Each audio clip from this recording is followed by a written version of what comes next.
یوں کر کے اس کو مجلس میں سے اٹھائے گا اور مجلس کی خیر سے اس کو محروم کر دے گا. تو اس لیے پہلے ہی سے اس طریقے سے بیٹھنا چاہیے کہ اس کے لیے مجمع میں کوئی گنجائش ہی نہ بچے. آپ کی معذوری ہو، سنیں، آپ کی معذوری ہو تو آپ ٹیک لگا دیں. ایک ساتھی آگے بڑھ جاؤ، آپ ٹیک لگا کر بیٹھ جائیں. میں نے دیکھا آپ کو معذوری ہے، آپ آگے بیٹھ جاؤ. جب ٹیک لگا کر بیٹھا تو آگے آ جا. ہاں ایسا، اللہ خوش رکھے آپ کو. ابھی بھی جو مجمع باہر بیٹھا ہے ان سے درخواست ہے کہ اندر آ جاؤ، اندر ابھی جگہ ہے. بھائی ساتھی اندر آ جاؤ، اندر. باہر کوئی نہ بیٹھے، مجمع میں آ جاؤ بھائی اندر. مجمع میں ابھی یہاں جگہ ہے، اندر آ جاؤ. مجمع میں ابھی جگہ ہے مسجد میں. کوئی بھی ساتھی باہر نہ بیٹھے، مجمع کے ساتھ آ کر بیٹھے. حدیث میں فرمایا علیکم بالجماعہ، فرمایا جماعت کو لازم پکڑو. اس لیے کہ بھیڑیا اکیلی بکری کو کھا جاتا ہے اور انسانوں کا بھیڑیا شیطان ہے. جب مجمع میں رہیں گے تو حفاظت رہے گی، اور مجمع سے الگ رہیں گے تو شیطان اچک لے گا آدمی کو. اس لیے ہمیشہ مجمع کے ساتھ رہنا چاہیے، جماعت کے ساتھ رہنا چاہیے. یہ حدیث کا مفہوم ہے علیکم الجماعہ. کہ تمہارے ذمہ لازم ہے کہ جماعت کو لازم پکڑو. ٹھیک ہے بھائی. ابھی بھی کوئی بھی باہر ساتھی ہو تو ان سے درخواست ہے کہ اندر آ جاؤ. اس لیے کہ دین کی بات کو شروع سے لے کر اخیر تک سننا چاہیے، تاکہ پوری بات سنیں، پوری بات سمجھیں. اگر ادھورا سنیں گے تو ادھورا کریں گے، اور ادھورا کریں گے تو کبھی بھی عمل کا پورا نفع نہیں ملے گا. اور ہمارے دین میں تو ہر چیز کی، ہر عمل کی ابتدا بھی ہے، انتہا بھی ہے. نماز شروع ہوتی ہے تکبیر تحریمات سے، اور سلام پر ختم بیوی سے کرا دیا، کبھی بیٹی سے کرا دیا. غرض یہ کہ 6 نمبر کا مذاکرہ بھی ہمارے گھروں میں زندہ رہنا چاہیے. اس لیے کہ زندگی میں دین کے آنے کی راہ یہ 6 نمبر ہے. 6 نمبر کے بغیر زندگی میں دین آ نہیں سکتا. کوئی عمل قابل قبول ہو نہیں سکتا 6 صفات کے بغیر. اور امت کبھی ایک نہیں ہو سکتی ہے یہ 6 صفات کے بغیر.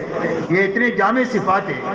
تو اپنے گھر کے چھوٹے بڑے کی یہ فکر بننا چاہیے کہ یہ 6 صفات میری زندگی میں حقیقت کے ساتھ زندہ ہونا چاہیے. اس کے لیے اس کا روز مذاکرہ کرنا. کیوں بھائی کریں گے؟ وقتاً فوقتاً اس کا مذاکرہ کرتے رہنا. کبھی آپ نے کیا، کبھی بیٹی سے کرا دیا، کبھی بیوی سے کرا دیا، کبھی اماں نے کر دیا. اس طریقے سے باری باری وقتاً فوقتاً اس کا مذاکرہ کرتے رہنا. کیوں بھائی کریں گے انشاءاللہ.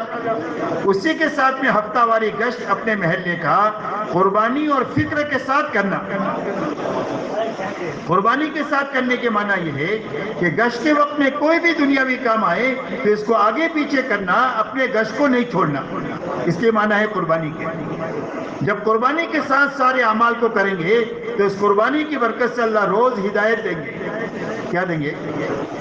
روز اللہ ہدایت دیں گے، ہدایت میں ترقی دیں گے. اللہ حلال روزی دیں گے اپنے خزانے سے، اور اللہ الجھنوں کو دور کر کے زندگیوں میں عافیت کے حالات پیدا کریں گے قربانی کی برکت سے. صحابہ کے سارے مسائل جو حل ہوئے ہیں وہ قربانی کے راستے سے حل ہوئے. اللہ کے خزانے سے لینے کا سب سے بڑا دروازہ یہ قربانی کا دروازہ ہے. تو ایک تو قربانی کے ساتھ گشت کرنا، دوسرا ایسی فکر کے ساتھ گشت کرنا کہ ہمارے محلے میں 100% نماز کی فضا بننی چاہیے. دعوت عبادت کو زندہ کرنے کے لیے ہے، اور اپنے محلے میں دیکھتے رہنا چاہیے ہر مہینے، 2 مہینے، 3 مہینے میں کہ بھئی کتنے نمازی بڑھے. اگر نمازی بڑھ رہے ہیں تو محنت صحیح رخ پر ہے، اور اگر نمازی نہیں بڑھ رہے تو محنت میں رسمیت آئی ہوئی ہے. یہ اچھی طرح ہم سمجھیں. اس لیے کہ اس محنت میں اللہ نے پورے قرآن کو عملی طور پر زندہ کرنے کی طاقت اللہ نے عمومی گشت میں رکھی ہے. سب سے پہلے نمازی بنیں گے صحیح گشت کے راستے سے، تو 100% مردوں اور عورتوں میں نماز کی فضا قائم ہو، ایسا اچھا گشت کرنا. ہمارے ہر گشت سے جماعت نکلے، چلے کی 4 مہینے کی، کم سے کم 3 دن کی جماعت ہر گشت سے نکلنی چاہیے. اس کو رواج دینا ہے تاکہ ہماری محنت میں جان پڑے. قربانی وجود میں آنی چاہیے گشت کے ذریعے سے، 3 دن کی، چلے کی، 4 مہینے کی. اس لیے عمومی گشت کے ذریعے سے ایک تو نماز کی فضا بننی چاہیے اور ایک گشت سے جماعت اللہ کے راستے میں نقد نکلنا چاہیے، کیونکہ انشاءاللہ ایسا گشت کریں گے. اسی کے ساتھ ہر اس محلے میں کہ جس میں مسلمان ہیں لیکن مسجد نہیں ہے، مسجد ہے لیکن کام کرنے کی اجازت نہیں ہے، تو اس محلے میں دوسرے گشت کے ذریعے سے اور اپنے ساتھیوں کی جو جوڑی بنائی ہے اس میں کسی ایک جوڑی کو اس محلے میں 2.5 گھنٹہ لگانے کے ذریعے سے ان کی تشکیل 3 دن میں اپنے ساتھ کرنا، اور 3 دن میں ان کو اپنے ساتھ لے جا کر کے ان کو اچھی طرح کام سے گزارنا. یہی لوگ کل جا کر کے مسجد وار جماعت کے ساتھی بنیں گے. اگر آپ نے ان کو اپنے ساتھ نہیں نکالا تو زندگی بھر آپ گشت کرتے رہیں گے، وہاں مسجد وار جماعت نہیں بنے گی. اس لیے کہ گھر والوں سے چلتا ہے، باہر کے مہمانوں سے نہیں چلتا. کس سے چلتا ہے؟ گھر والوں سے گھر چلے گا، باہر کے مہمانوں سے چلے گا. تو آپ جتنا بھی جاتے رہے کام نہیں ہوگا جب تک وہاں کے لوگوں کو اپنے ساتھ 3 دن لے کر کے ان کو کام سے نہیں گزاریں گے، جب تک وہاں مسجد وار جماعت نہیں بنے گی. تو 2 مہینہ 3 مہینہ 25 آدمیوں کو 3 دن اپنے ساتھ نکال کر کے وہاں مسجد وار جماعت بنانا، بن جائے تو آگے بڑھنا. دوسرے محلے میں، تیسرے محلے میں، کوئی بھی محلہ ایسا خالی نہیں ہونا چاہیے کہ جہاں مسلمان ہو اور اللہ کے دین کا کام نہ ہو رہا ہو.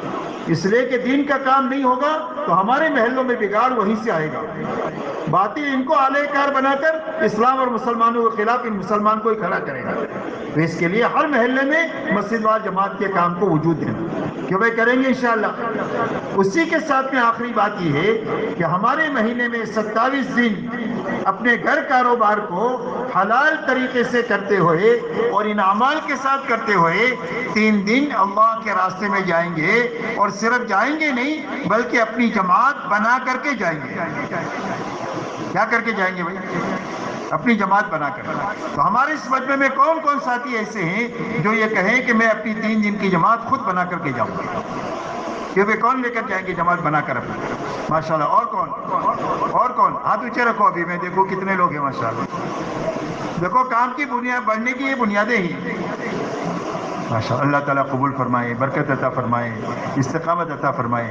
تو اپنی جماعت خود بنانا، اپنی مسجد وار جماعت کے ساتھیوں کے ساتھ چل پھر کر کے اپنی جماعت بنانا. جب جماعت آپ بنائیں گے تو جماعت کی قدر کریں گے. جو عورت بچہ جانتی ہے وہی بچے کی قدر کرتی ہے. اس کے لیے اس کا بچہ روئے تو اس کے دل میں درد ہوتا ہے، اور پڑوسی کا بچہ روئے تو اس کے سر میں درد ہوتا ہے. بات سمجھ میں آ رہی؟ تو ایسا ہی جب جماعت بنا کر آپ جائیں گے تو جماعت کی تربیت کریں گے، کھلائیں گے، پلائیں گے، ان کے نخرے برداشت کریں گے اور ان کی تربیت کریں گے. اور جماعت آپ نے نہیں بنائی، جماعت مسجد وار جماعت نے بنائی، کوئی ذمہ دار نہیں ہے، آپ کو لگا دیا اس کے ساتھ انجن، آپ نے جماعت پر محنت ہی نہیں لگی ہے. تو کوئی ساتھی کیا کہے گا؟ بھائی میرا تو جی نہیں لگتا ہے، میرا تو جانے کا جی چاہ رہا ہے، شام کو میں چلا جاؤں گا. کہے گا شام کو کیوں جائے گا؟ ابھی چلا جائے. کیا ایسی ضرورت ہے شام تک رہنے کی؟ اس لیے کہ اس کا کچھ لگا ہی نہیں ہے تو وہ کیوں اس کی فکر کرے گا؟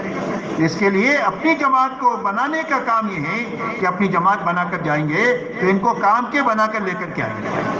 اس لیے اپنی جماعت خود بنانا اور بنا کر کے جماعت. اور جو لوگ ایسے ہیں کہ جو ابھی ابتدائی مرحلے میں ہے تبلیغ میں، جماعت نہیں بنا سکتے ہیں، وہ اپنے ساتھ 1 2 3 آدمیوں کو لے کر جائیں تاکہ اپنے ساتھ نئے آدمی جائیں گے، یہی آپ کی کمائی بنیں گے.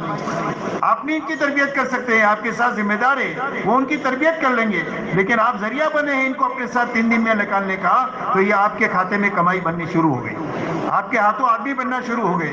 حالانکہ نئے آدمی ہیں لیکن 2 3 آدمیوں کی تشکیل کر سکتا ہے، اس لیے کہ کلاس فیلو ہے اس کے، جہاں کام کرتا ہے وہاں کام میں 5 25 لوگ ہوتے ہیں، اپنے محلے میں 2 4 سے دوستی ہوتی ہے، ان کو تیار کر کے آدمی ان کو اللہ کے راستے میں لے جا سکتا ہے. تو اس طرح جماعت بنانا یا ساتھیوں کو تیار کر کے اللہ کے راستے میں لے کر جانا.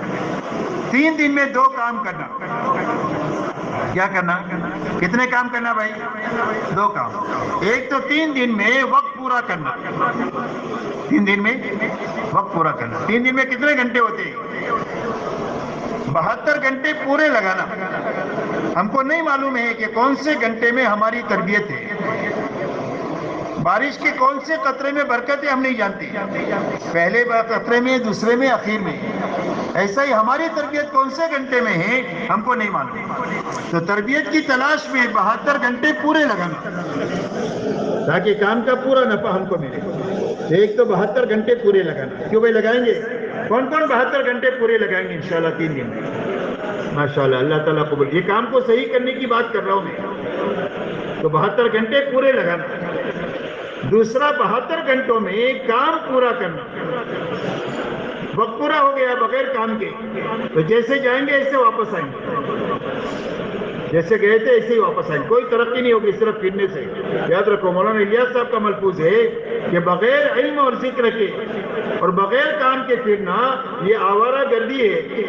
اتنا بھاری لفظ بولا ہے انہوں نے. اس لیے صرف پھرنے سے کبھی آدمی نہیں بنے گا. اس لیے وقت بھی پورا کرنا ہے اور اعمال پورے کرنا ہے. اعمال پورے کرنے کی پوری تفصیل 9 سے 11 کی مجلس میں آپ کے سامنے آئی ہے، لیکن پھر بھی میں اجمالاً آپ کے سامنے وہ کام بتا دیتا ہوں کہ کیا کام کرنے ہیں 3 دن میں، چلے میں، 4 مہینے میں. سب سے پہلا کام کرنا اور بچنا ہے. ہماری محنت کے جتنے انفرادی اجتماعی اعمال ہیں وہ سارے اعمال کرتے ہوئے 3 دن لگانا. جتنی بچنے کی چیزیں ہیں ان چیزوں سے بچتے ہوئے 3 دن لگانا. پہلی بنیاد کیا ہے؟ کرنا اور بچنا.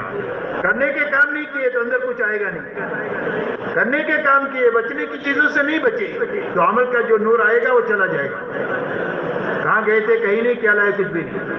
ایئر کنڈیشن کمرہ ہے اور اس کے اندر میں مشین بھی تیز ہے لیکن کھڑکی کھلی ہوئی ہے. کیوں یہ کمرہ ٹھنڈا ہوگا؟ اس لیے کہ لیکیج ہے، جو ہوا ہی نکل گئی رکے گی تو کمرہ ٹھنڈا ہوگا. عمل کا نور جمع ہوگا تو آدمی کی تربیت ہوگی. لیکن آدمی بچنے کے کاموں سے نہیں بچا جن سے بچنا تھا تو عمل کا نور اس طرح جاتا رہے گا. جہاں گیا تھا ایسے ہی واپس آئے گا. اس لیے پہلی بنیاد ہے کرنا اور بچنا. دوسری بنیاد یہ ہے کہ جس بستی میں آپ گئے ہیں اپنے ساتھیوں کو اور گاؤں کو تقسیم کر کے ایک ایک گھر، ایک ایک فرد کی ملاقات کرنا. آپ 12 آدمی گئے جماعت میں، بستی میں 150 گھر ہے، آپ نے 6 جماعتیں بنا دیا. 150 گھروں کو 6 جماعت پر تقسیم کر دیا. ایک جماعت کے حصے میں 25 گھر آئیں گے آپ 3 دن میں. ایک دن میں ایک جماعت کے حصے میں 8 گھر آئیں گے. تو آپ بتاؤ اپنے سارے کاموں کے ساتھ ایک جماعت 8 گھروں کی ملاقات کر سکتی ہے کہ نہیں کر سکتی؟ آسانی کے ساتھ کر دیا، کام آسان ہو جائے گا. تو اس طریقے سے ایک ایک گھر، ایک ایک فرد پر محنت کر کے ان کو اچھی طرح دین کا نفع سمجھا کر ان کو 4 مہینہ چلا کم سے کم 3 دن کی نقد جماعت نکل کر کے آنا، یہ ہماری محنت کی دوسری بنیاد ہے اپنی تربیت کے ساتھ. تیسرا کام یہ ہے کہ وہاں مسجدوار جماعت نہیں ہے تو اس کو بنانے کا راستہ یہ ہے کہ مقامی لوگوں سے میل جول بڑھاؤ. کھلا کر پلا کر، دعوت پر، چائے پر، فرسان پر، فروٹ پر، جس راستے سے بھی ان کو قریب کر سکتے ہو قریب کر کے اپنے اعمال میں ان کو شریک کرنا. آپ مشورہ کریں گے روز تو مشورے میں ان کو شریک کرو. تعلیم کریں گے 2 وقت کی، ان میں شریک کرو. آپ گشت کریں گے اثر کے بعد تو اس میں شریک کرو. گھر گھر کی ملاقات کرو گے اس میں شریک کرو. جماعت کے نکالنے کی محنت کریں گے اس میں شریک کرو. یہی 5 کام ہے. تو مقامی لوگوں کو اپنے ساتھ اعمال میں شریک کر کے کام کا نفع بھی سمجھانا. یہ جماعت آئی تھی تو 25 آدمی تھے اور 3 دن محنت کر کے 50 آدمی ہو گئے، یہ کام کا نفع ہے. اور 3 دن اپنے ساتھ اعمال میں لگا کر ان کو آپ نے کام سجایا، کسی نہ کسی درجے میں کام کی سوجھ بوجھ آئے گی. ہمارا کام بہت آسان ہے، ہر آدمی کر سکتا ہے. آخری دن میں آپ ان کی تشکیل کرو کہ جو اعمال آپ نے ہمارے ساتھ رہ کر کے سیکھے ہیں اس کو کرنے کے لیے کون کون تیار ہے. تو 4 5 10 آدمی تیار ہو جائیں گے. یہ آپ کی مسجدوار جماعت بن گئی. آپ ان کے مشورے کا وقت طے کر لو، تعلیم کا وقت طے کر لو، ملاقاتوں کا وقت طے کر لو، گشت کا دن اور وقت طے کر لو. 3 دن کے لیے ہفتہ طے کر لو. آپ نے مسجدوار جماعت بنا دیا، بیج ڈال دیا، اللہ اس کو اگائیں گے. ہو سکتا ہے کل کام شروع کرے، ہو سکتا ہے 10 سال کے بعد کام کرے. جب بھی کریں گے اس میں آپ کا حصہ ہوگا، اس لیے کہ آپ نے وہاں بنیاد ڈالی ہے. تو اس طریقے سے ہر جگہ مسجدوار جماعت بنانا. بنی ہوئی جماعت ہے تو اس کو کام پر اٹھانا. اس لیے کہ اکثر نام کی ہے، کام کی بہت تھوڑی ہے. اکثر مسجدوار جماعتیں نام کی ہے، کام کی بہت تھوڑی ہے. اور اس کا نقصان یہ ہے کہ 80% وقت لگایا ہوا عملہ ہمارا عملی طور پر محنت پہ نہیں ہے. اب دیکھ رہے ہیں اپنی مسجدوں میں 80% عملی طور پر کام پر نہیں ہے، اور اس کی بنیاد مسجد وار جماعت کی کمزوری ہے. اگر مسجد وار جماعت مضبوط ہو جائے تو 2 مہینہ ہوتے ہوتے یہ آپ کا عملہ سارا بیٹھا ہوا آپ کے ساتھ کام میں شریک ہو جائے گا. بات سمجھ میں آ رہی ہے؟ تو اچھی طرح دیکھو کہ اس مسجد وار جماعت میں کیا کمزوری ہے، اس کمزوری کو دور کرو. کہ 2.5 گھنٹے نہیں لگا رہے تو 2.5 گھنٹے اپنے ساتھ لگا کر کے ان کو سمجھاؤ اس طرح کام ہوتا ہے. جماعت نہیں نکلی تو جماعت ان کے ساتھ لے کر کے دھکا لگا کر جماعت نکالنا. اس طریقے سے جو کمزوری ہو اس کو دور کرو. جو وقت لگائے گا لوگ ان کی ملاقاتیں کر کے ان کی ہمت افزائی کر کے ان کو کام کرنا. ہماری محنت کی بنیادیں ہیں، اس کے لیے دنیا میں ملتے ہیں. ہماری زندگی کی بنیاد صرف بیان نہیں ہے. اسی کے لیے آپ مسجد بیان کر کے آئے. آپ کو تو دین معلوم ہے، دین پر چلنے کے وسائل ہے، لیکن اندر میں دین پر چلنے کی طاقت نہیں ہے. وہ طاقت صرف بیان سے نہیں پیدا ہوگی بلکہ حضور صلی اللہ علیہ وسلم والی محنت سے وہ طاقت دلوں میں پیدا ہوگی. اس لیے ان 3 بنیادوں کو سامنے رکھ کر دن بھر اپنے آپ کو تھکانا، پھر رات کو اچھا وقت لے کر کے اللہ کے سامنے نماز اور دعا میں کھڑا ہونا ہوتا ہے، اور حلق پر جا کر ختم ہوتا ہے. جس مجلس کے انسان کا اول بھی نہ ہو آخر بھی نہ ہو تو کام نہیں ہوتا ہے، وہ پھر ہوتا ہے. وہ یاد رکھے ہو کسی میں آیا کر بیٹھے، کسی میں آیا کر اٹھ کر چلے گئے تو کام نہیں ہے، وہ پھر ہے. اور پھر پر اللہ کی طرف سے کوئی بھی چیز ملنے کا وعدہ نہیں ہے.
محترم دوستو، بات کے شروع ہونے سے پہلے چند باتیں اچھی طرح سمجھ لیں تاکہ ان مجالس میں بیٹھنے کا پورا نفع ہمیں ملے. سب سے پہلی بات تو یہ ہے کہ شروع سے لے کر آخر تک بات کو سننے کی نیت کریں.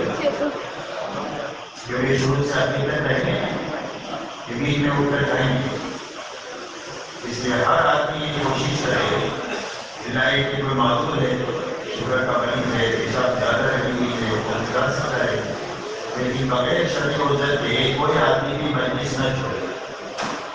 اس لیے کہ جب پوری بات سنیں گے اور سمجھیں گے تو عمل پورا کر سکیں گے، اور عمل پورا کریں گے تو عمل کا پورا نفع ملے گا.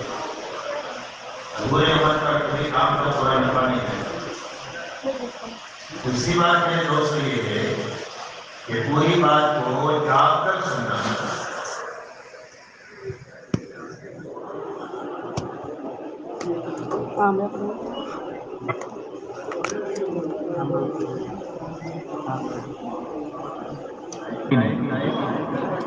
اور جب بات دل تک نہیں جائے گی تو زندگی کے رخ کو صحیح نہیں کرے گی. زندگی کے رخ کو وہ بات صحیح کرتی ہے جو دل تک پہنچتی ہے. اس لیے معلومات سے زندگی نہیں بنتی ہے. معلومات سے زندگی نہیں بنتی ہے. جب بات دل تک پہنچتی ہے تو زندگی کو بنا دیتی ہے. تو اس لیے جاگ کر بات کو سننا. اور جاگ کر سننے کا آسان راستہ یہ ہے کہ نیچے نہیں دیکھنا، آنکھیں بند نہیں کرنا، گھٹنوں میں ہاتھ نہیں ڈالنا. یہ سب سونے کی نیت ہوتی ہے. بلکہ بات کرنے والے کی طرف دیکھتے رہنا. پھر بھی آنکھ بند ہونے لگے تو اپنی آنکھوں کو مل کر نیند کو دور کرنا، تاکہ مجلس کی کوئی خیر ہم سے چھوٹے نہیں.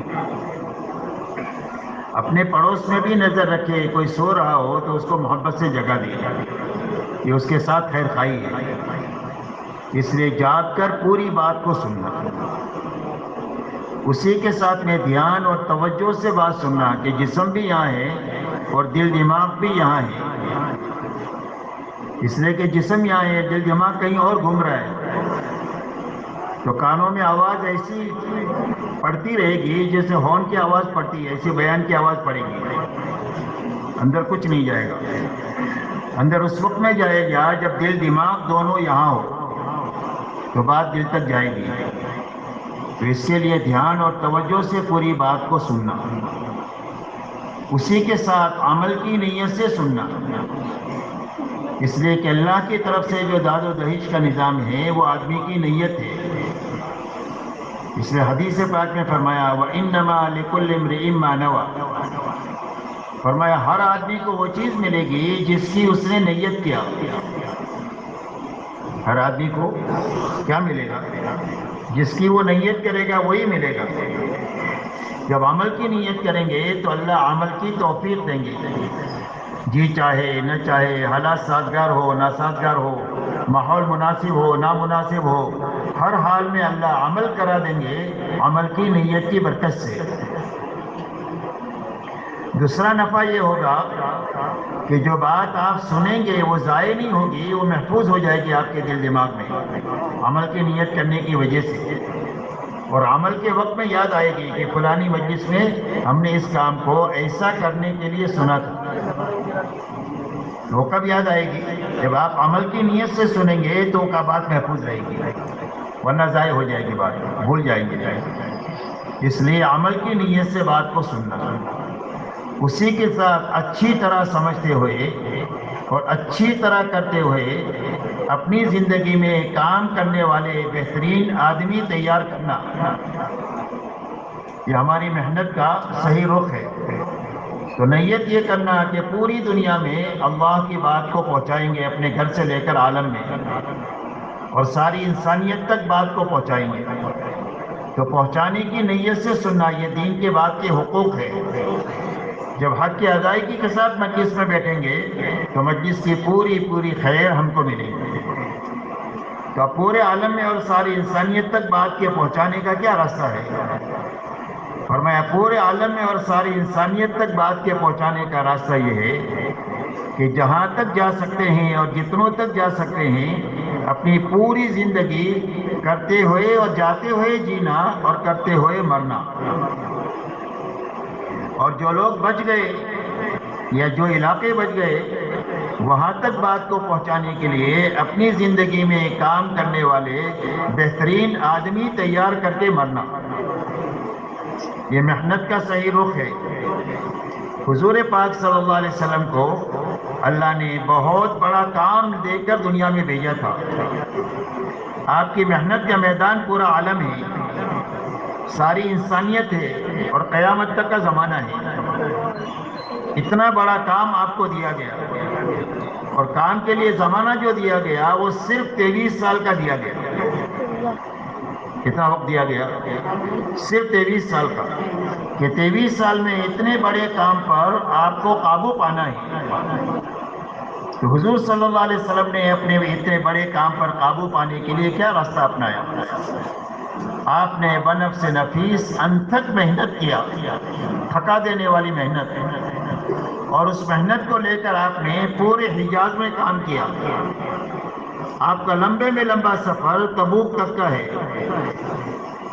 اور پورا عالم آپ کی محنت کا میدان ہے. تو اتنے بڑے کام پر قابو پانے کے لیے خود کرتے ہوئے آپ نے 1.25 لاکھ صحابہ کو تیار فرمایا. یہ آپ کا عملہ ہے جو آپ کے ہاتھوں تیار ہوا 23 سال میں، کہ جن کی زندگی حضور صلی اللہ علیہ وسلم کی زندگی کا آئینہ تھی. حضور صلی اللہ علیہ وسلم کو زندگی کو سمجھنا ہے تو صحابہ کی زندگی کو دیکھ کر کے سمجھ سکتے ہیں. اسی لیے صحابہ کا تعارف 2 جملوں میں ہوتا ہے: فرسان بالنہار ورہبان باللیل، بسام بالنہار وبکام باللیل. فرمایا صحابہ کون ہیں؟ فرمایا صحابہ تو دین کے شہ سوار ہیں کہ گھوڑے کی پشت پر بیٹھ کر پوری دنیا میں پھر رہے ہیں لوگوں کو اللہ کی پہچان کرانے کے لیے اور لوگوں کو اللہ کا تعارف کرانے کے لیے. اور فرمایا راتوں کے یہ عبادت گزار ہے. کانوا قلیلا من اللیل ما یہجعون وبالاسحار هم یستغفرون. فرمایا راتوں کو یہ بہت کم سوتے ہیں اور اخیر راتوں میں اٹھ کر کے مٹ کے کھپ کے اللہ کے سامنے استغفار کرتے ہیں کہ کرنے کا حق تھا وہ ادا نہیں ہوا. بسام بالنہار وبکام باللیل. فرمایا دن کو حشاش بشاش اللہ کے دین کا کام کرنے والے ہیں اور راتوں کو اللہ کے سامنے بہت زیادہ رونے والے ہیں. یہ صحابہ کا دین ہے، یہ صحابہ کی رات ہے. صحابہ راتوں کو اللہ کے سامنے ایسے روتے تھے جیسے سانپ کا ڈسا آدمی روتا ہے، ایسا رات کو روتے تھے اللہ کے سامنے. تو حضور صلی اللہ علیہ وسلم کا دین دعوت کے لیے اور آپ کی رات اللہ کی عبادت کے لیے، اور یہی دونوں چیزیں صحابہ میں منتقل ہو گئی کہ صحابہ کا دین دعوت کے لیے اور ان کی رات اللہ کے سامنے عبادت کے لیے، رونے اور دھونے کے لیے. تو آپ نے اپنا ایک عملہ بنایا. اس لیے ہمارے کام کا صحیح رخ یہ ہے کہ کام کو اچھی طرح سمجھ کر کرنا، دیکھا دیکھی کرنے کا کام نہیں ہے. اس لیے کہ دیکھا دیکھی کرے گا تو کبھی کرے گا کبھی چھوڑے گا، اور جب کام کو سمجھ کر کرے گا تو زندگی بھر کرے گا اور ہر حال میں کرے گا. مولانا الیاس صاحب رحمۃ اللہ علیہ نے ایک مرتبہ میواتیوں سے بات کیا، پھر پوچھا سمجھ میں آ گیا؟ تو فرمایا ہاں سمجھ میں آ گیا. تو مولانا نے یہ فرمایا کہ سمجھ میں نہیں آیا ہے، سننے میں آیا ہے. کس میں آیا ہے؟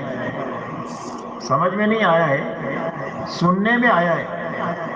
اور سمجھ میں آنا کس کو کہتے ہیں؟ اگر یہ سمجھنا ہے تو مسجد کے باہر چلے جاؤ اور دنیا داروں کو دیکھو جن کو دنیا سمجھ میں آئی ہے. کس کو دیکھو؟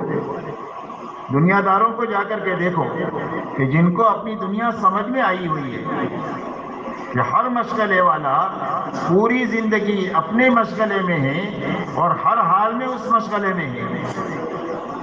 کوئی تعریف کرے تو کرے، کوئی برائی کرے تو کرے، سردی آوے تو کرے، گرمی آوے تو کرے، بارش آوے تو کرے، ہر حال میں اپنے کام میں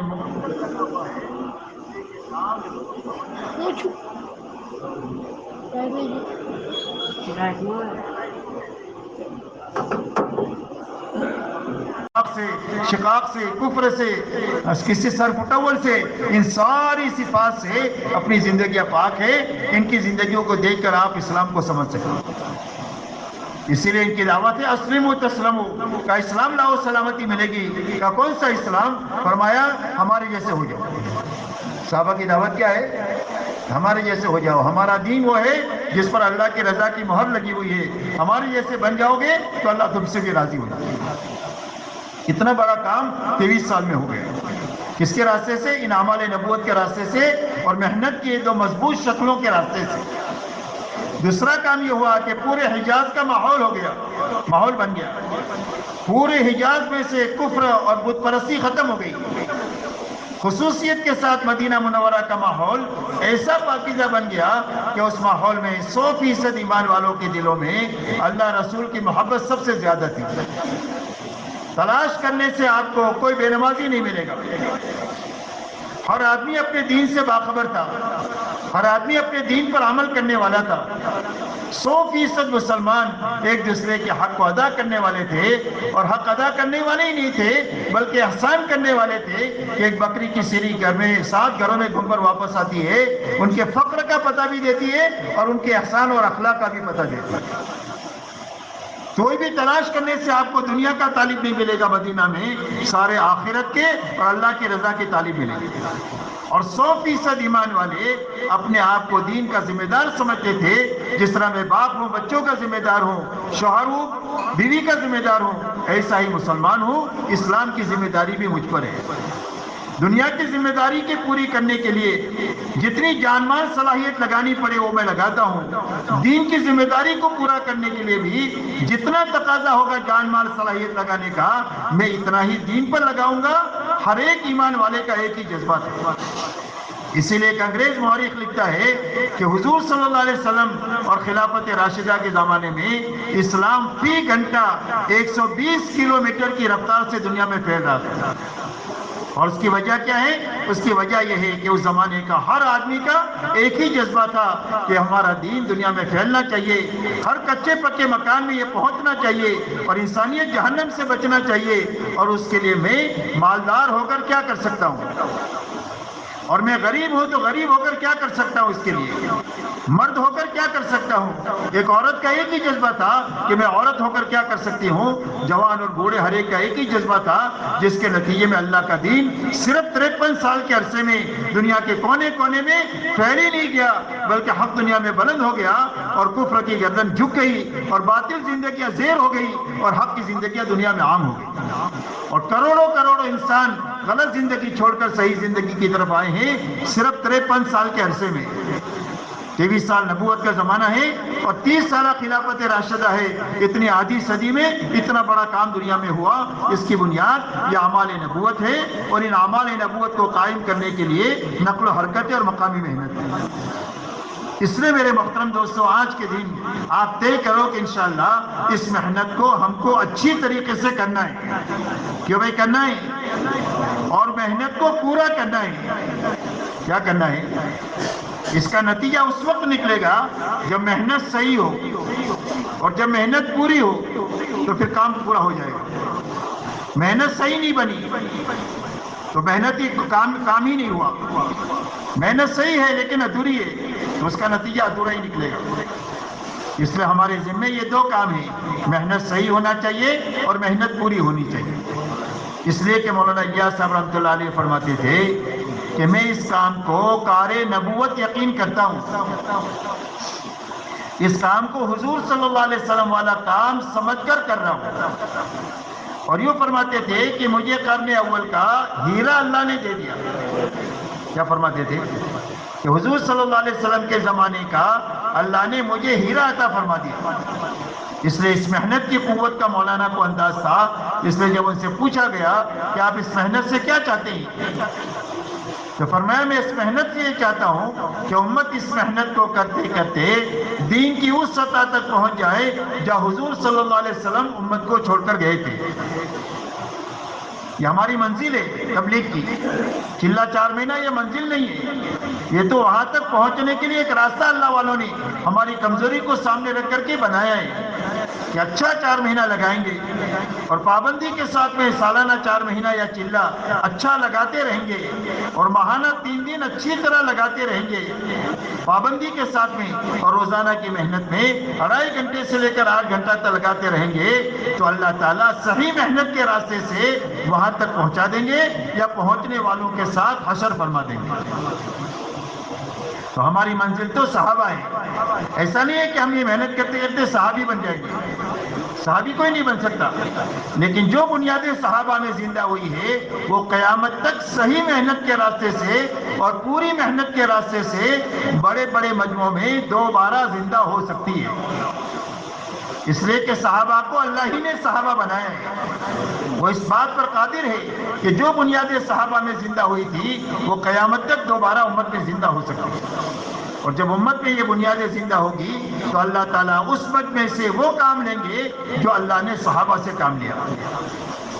اگر یہ تھوڑے ہوں گے تو اللہ اپنے لشکروں کو ان کے ساتھ کر کے ان کو زیادہ کر دیں گے، اور اگر یہ کمزور ہوں گے تو اللہ اپنی قوت ان کے ساتھ ملا کر ان کو قوی بنا دیں گے، اور اللہ ان کے ہاتھوں حق کو دنیا میں چلا دیں گے، اور دنیا کی بڑی سے بڑی طاقتیں اس کے میں رکاوٹ نہیں بن سکتی ہے، اور اللہ کے فیصلے کو بدل نہیں سکتی ہے، اس لیے کہ اللہ اپنے فیصلے پر غالب ہے، اللہ اس مجمع سے کام لیں گے۔ تو صحابہ میں کیا بنیادی تھی میرے دوست؟ صحابہ میں دو بنیادی تھی، ایک تو 100% صحابہ پورے دین پر حقیقت کے ساتھ چل رہے تھے، ایک بنیاد صحابہ میں یہ زندہ تھی۔ دوسرا 100% صحابہ نے اپنی جان اور مال کو اللہ کے دین کے مقابلے میں بے قیمت بنایا کہ ہماری جان کی کوئی قیمت نہیں اللہ کے دین کے مقابلے میں، ایک بھی لگا سکتے ہیں، 1000 لگانا پڑے 1000 جانے تو 1000 جانے لگائیں گے، اور مال کی کوئی قیمت نہیں، ایک کا تقاضا ہے تو ایک لگائیں گے، 1000 کا تقاضا ہے تو 1000 لگائیں گے، اور جھاڑو مار کر لگانے کا تقاضا ہوگا تو جھاڑو مار کر اس یقین کے ساتھ لگائیں گے کہ جب اللہ کی نسبت پر لگا دیں گے تو اللہ ہم کو اجاڑیں گے نہیں، اللہ ہم کو آباد کر دیں گے۔ یہ دو بنیادیں صحابہ میں تھی، جس کی بنیاد پر اللہ تعالیٰ نے اتنا بڑا کام ایک چھوٹی اور ایک کمزور جماعت کے ہاتھوں لیا ہے۔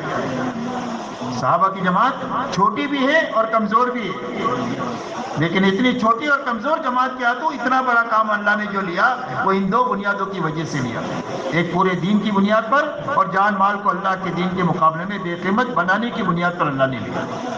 بات سمجھ میں آ رہی بھائی؟ تو اب یہ دونوں بنیادیں ہمارے اندر بھی زندہ ہو، اس کے لیے ہم کو ایک تو اپنی نیت بنانا ہے۔ کیا نیت بنانا ہے؟ کہ ہماری منزل یہ ہے جہاں صحابہ تھے، جب منزل بنا کر چلیں گے تو چلتے رہیں گے،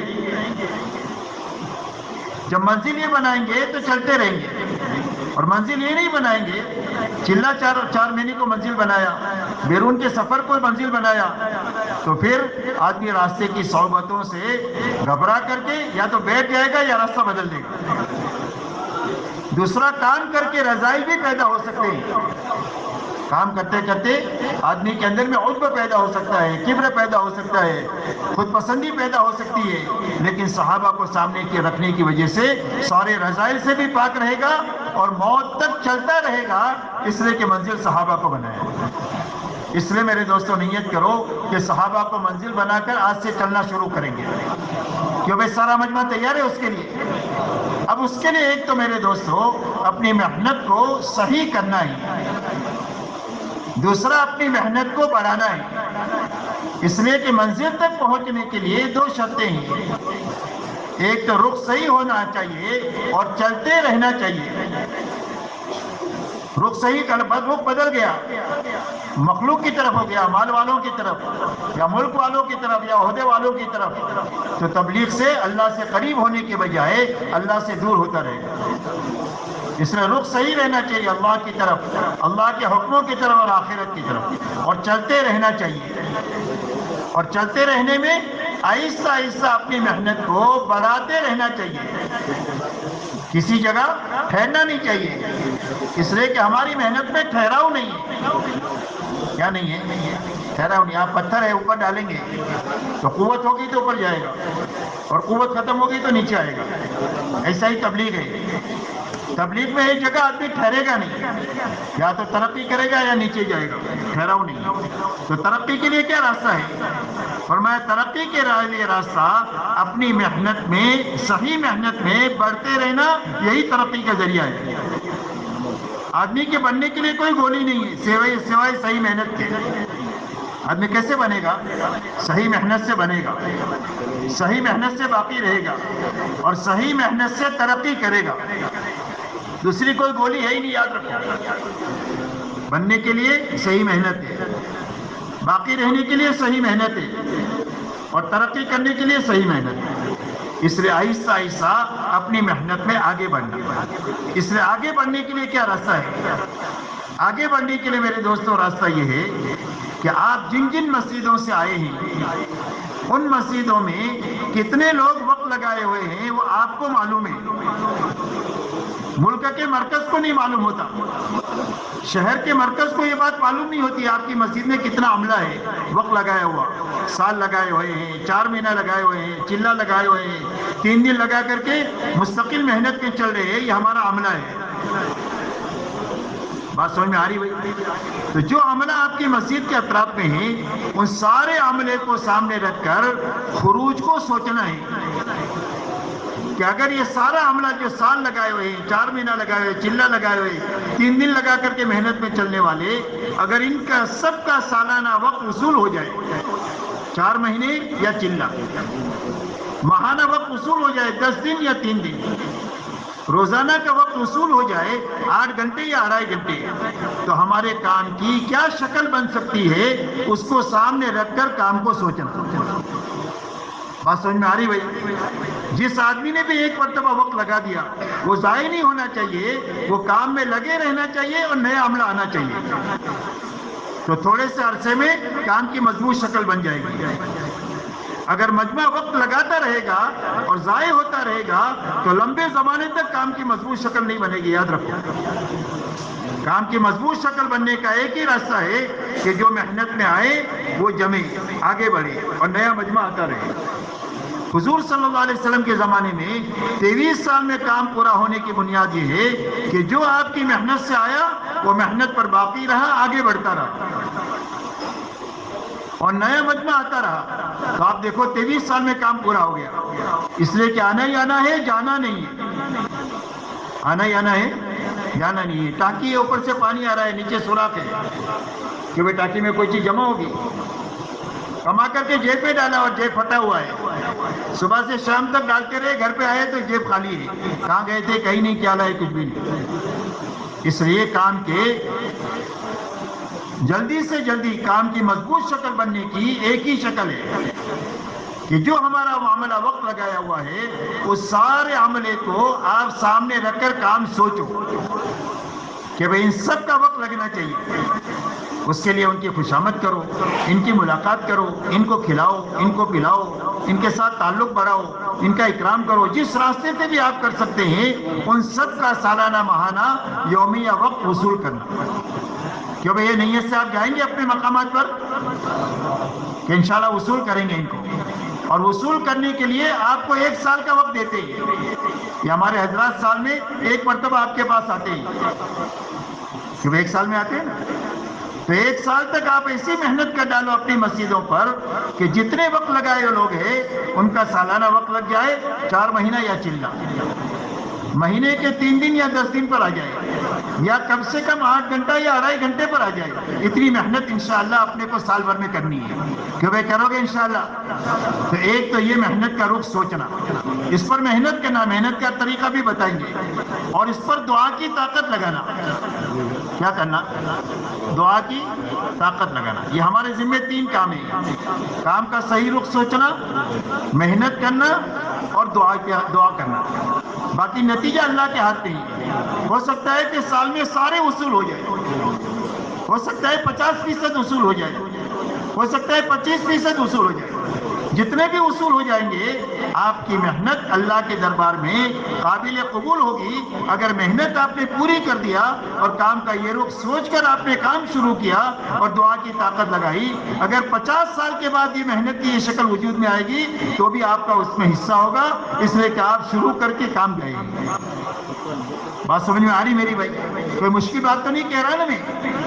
اس لیے کہ ان کو وصول کرنا مسجد کے بس میں ہی ہے، جو مسجد کے اطراف میں ان کو مسجد وار جماعت ہی وصول کر سکتی ہے، ان کو شہر کا مرکز وصول نہیں کر سکتا، ان کو ملک کا مرکز وصول نہیں کر سکتا، اس کو مسجد وار جماعت کے ساتھ ہی وصول کر سکتا ہے۔ اس لیے یہ فکر ایک تو لے کر کے جانا ہے، اور ان کو سامنے رکھ کر آپ جماعتیں سوچو کہ ابھی ہماری مسجد سے 5 جماعتیں جا رہی ہے، اور اگر ان سب کو وصول کر لیا جائے تو کتنی جماعتیں جا سکتی ہیں؟ اگر 10 جا سکتی ہے تو 10 سوچو، 15 جا سکتی ہے تو 15 سوچو۔ کیوں بھئی 5 جماعتیں کون نکالتا ہے؟ آپ نکالتے ہیں کہ اللہ نکالتے ہیں؟ اللہ 5 جماعتیں نکالتے ہیں۔ جب آپ یہ سوچ کر محنت کرو گے اور دعا کرو گے تو 15 بھی اللہ ہی نکالیں گے، اور انعام کس کو ملے گا؟ آپ کو ملے گا، اس کے آپ ہاتھ لگے، آپ کی محنت لگی، انعام آپ کو دیں گے اللہ، اور نتیجہ یہ نکالیں گے اللہ تعالیٰ۔ تو اس کے لیے جتنی جماعتیں نکل سکتی ہے اتنی جماعتوں کو سوچ کر ان کے ماہانہ اور سالانہ وقت طے کرو۔ کہ بھئی کون سے مہینے میں کون سے ساتھی جائیں گے. اس کے لیے جو ترتیب آپ کو کرنا ہو، انفرادی ملاقات کے ذریعے سے یا جوڑ کر ترغیب کے راستے سے، جس راستے سے بھی آپ ان کو وصول کر سکتے ہیں، ان کے مہینے طے کرو اور ان کے وقت طے کرو تاکہ ان کے لیے آسانی وقت کا نکالنا آسان ہو جائے.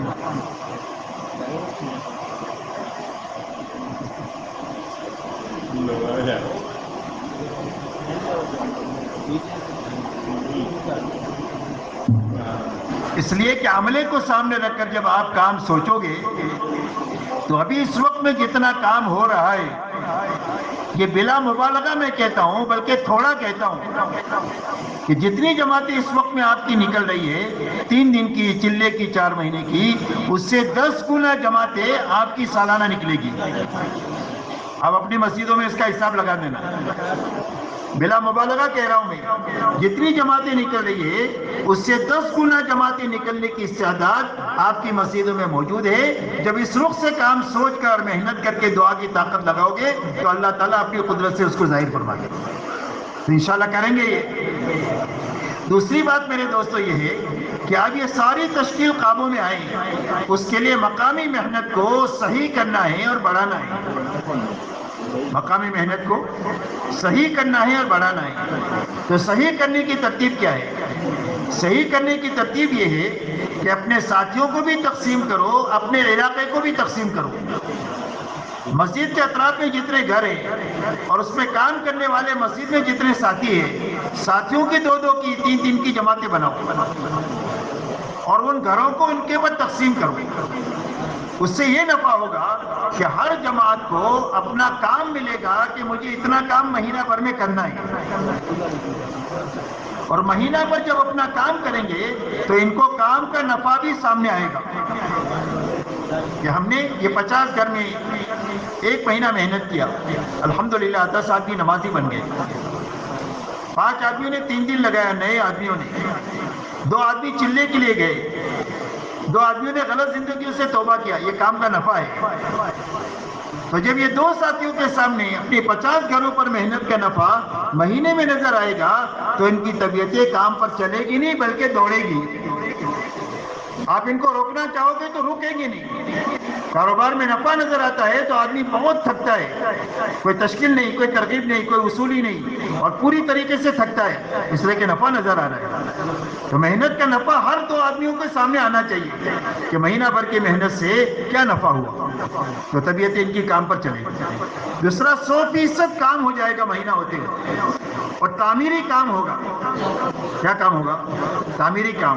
تعمیری کام کے معنی یہ ہے کہ ابھی ہمارے پاس میں کام کا نظام ہے ملاقات کا، کہ بھئی اس آدمی کی ملاقات کرو، ملے تو ٹھیک ہے نہیں تو گھر چلے جاؤ. محنت کا یہ رخ ہے ملاقاتوں کا کہ بھئی آدمی کی ملاقات کرنا ہے، ملے تو بات کرو نہیں تو گھر جاؤ. اس طریقے سے کام نہیں ہوتا، اس طریقے سے کام نہیں ہوتا. ایک آدمی کی ملاقات آج آپ نے کیا، 1 سال کے بعد اس کی ملاقات آپ کریں گے. آپ بتاؤ پہلی ملاقات کا اثر باقی ہوگا کہ ختم ہو گیا ہوگا؟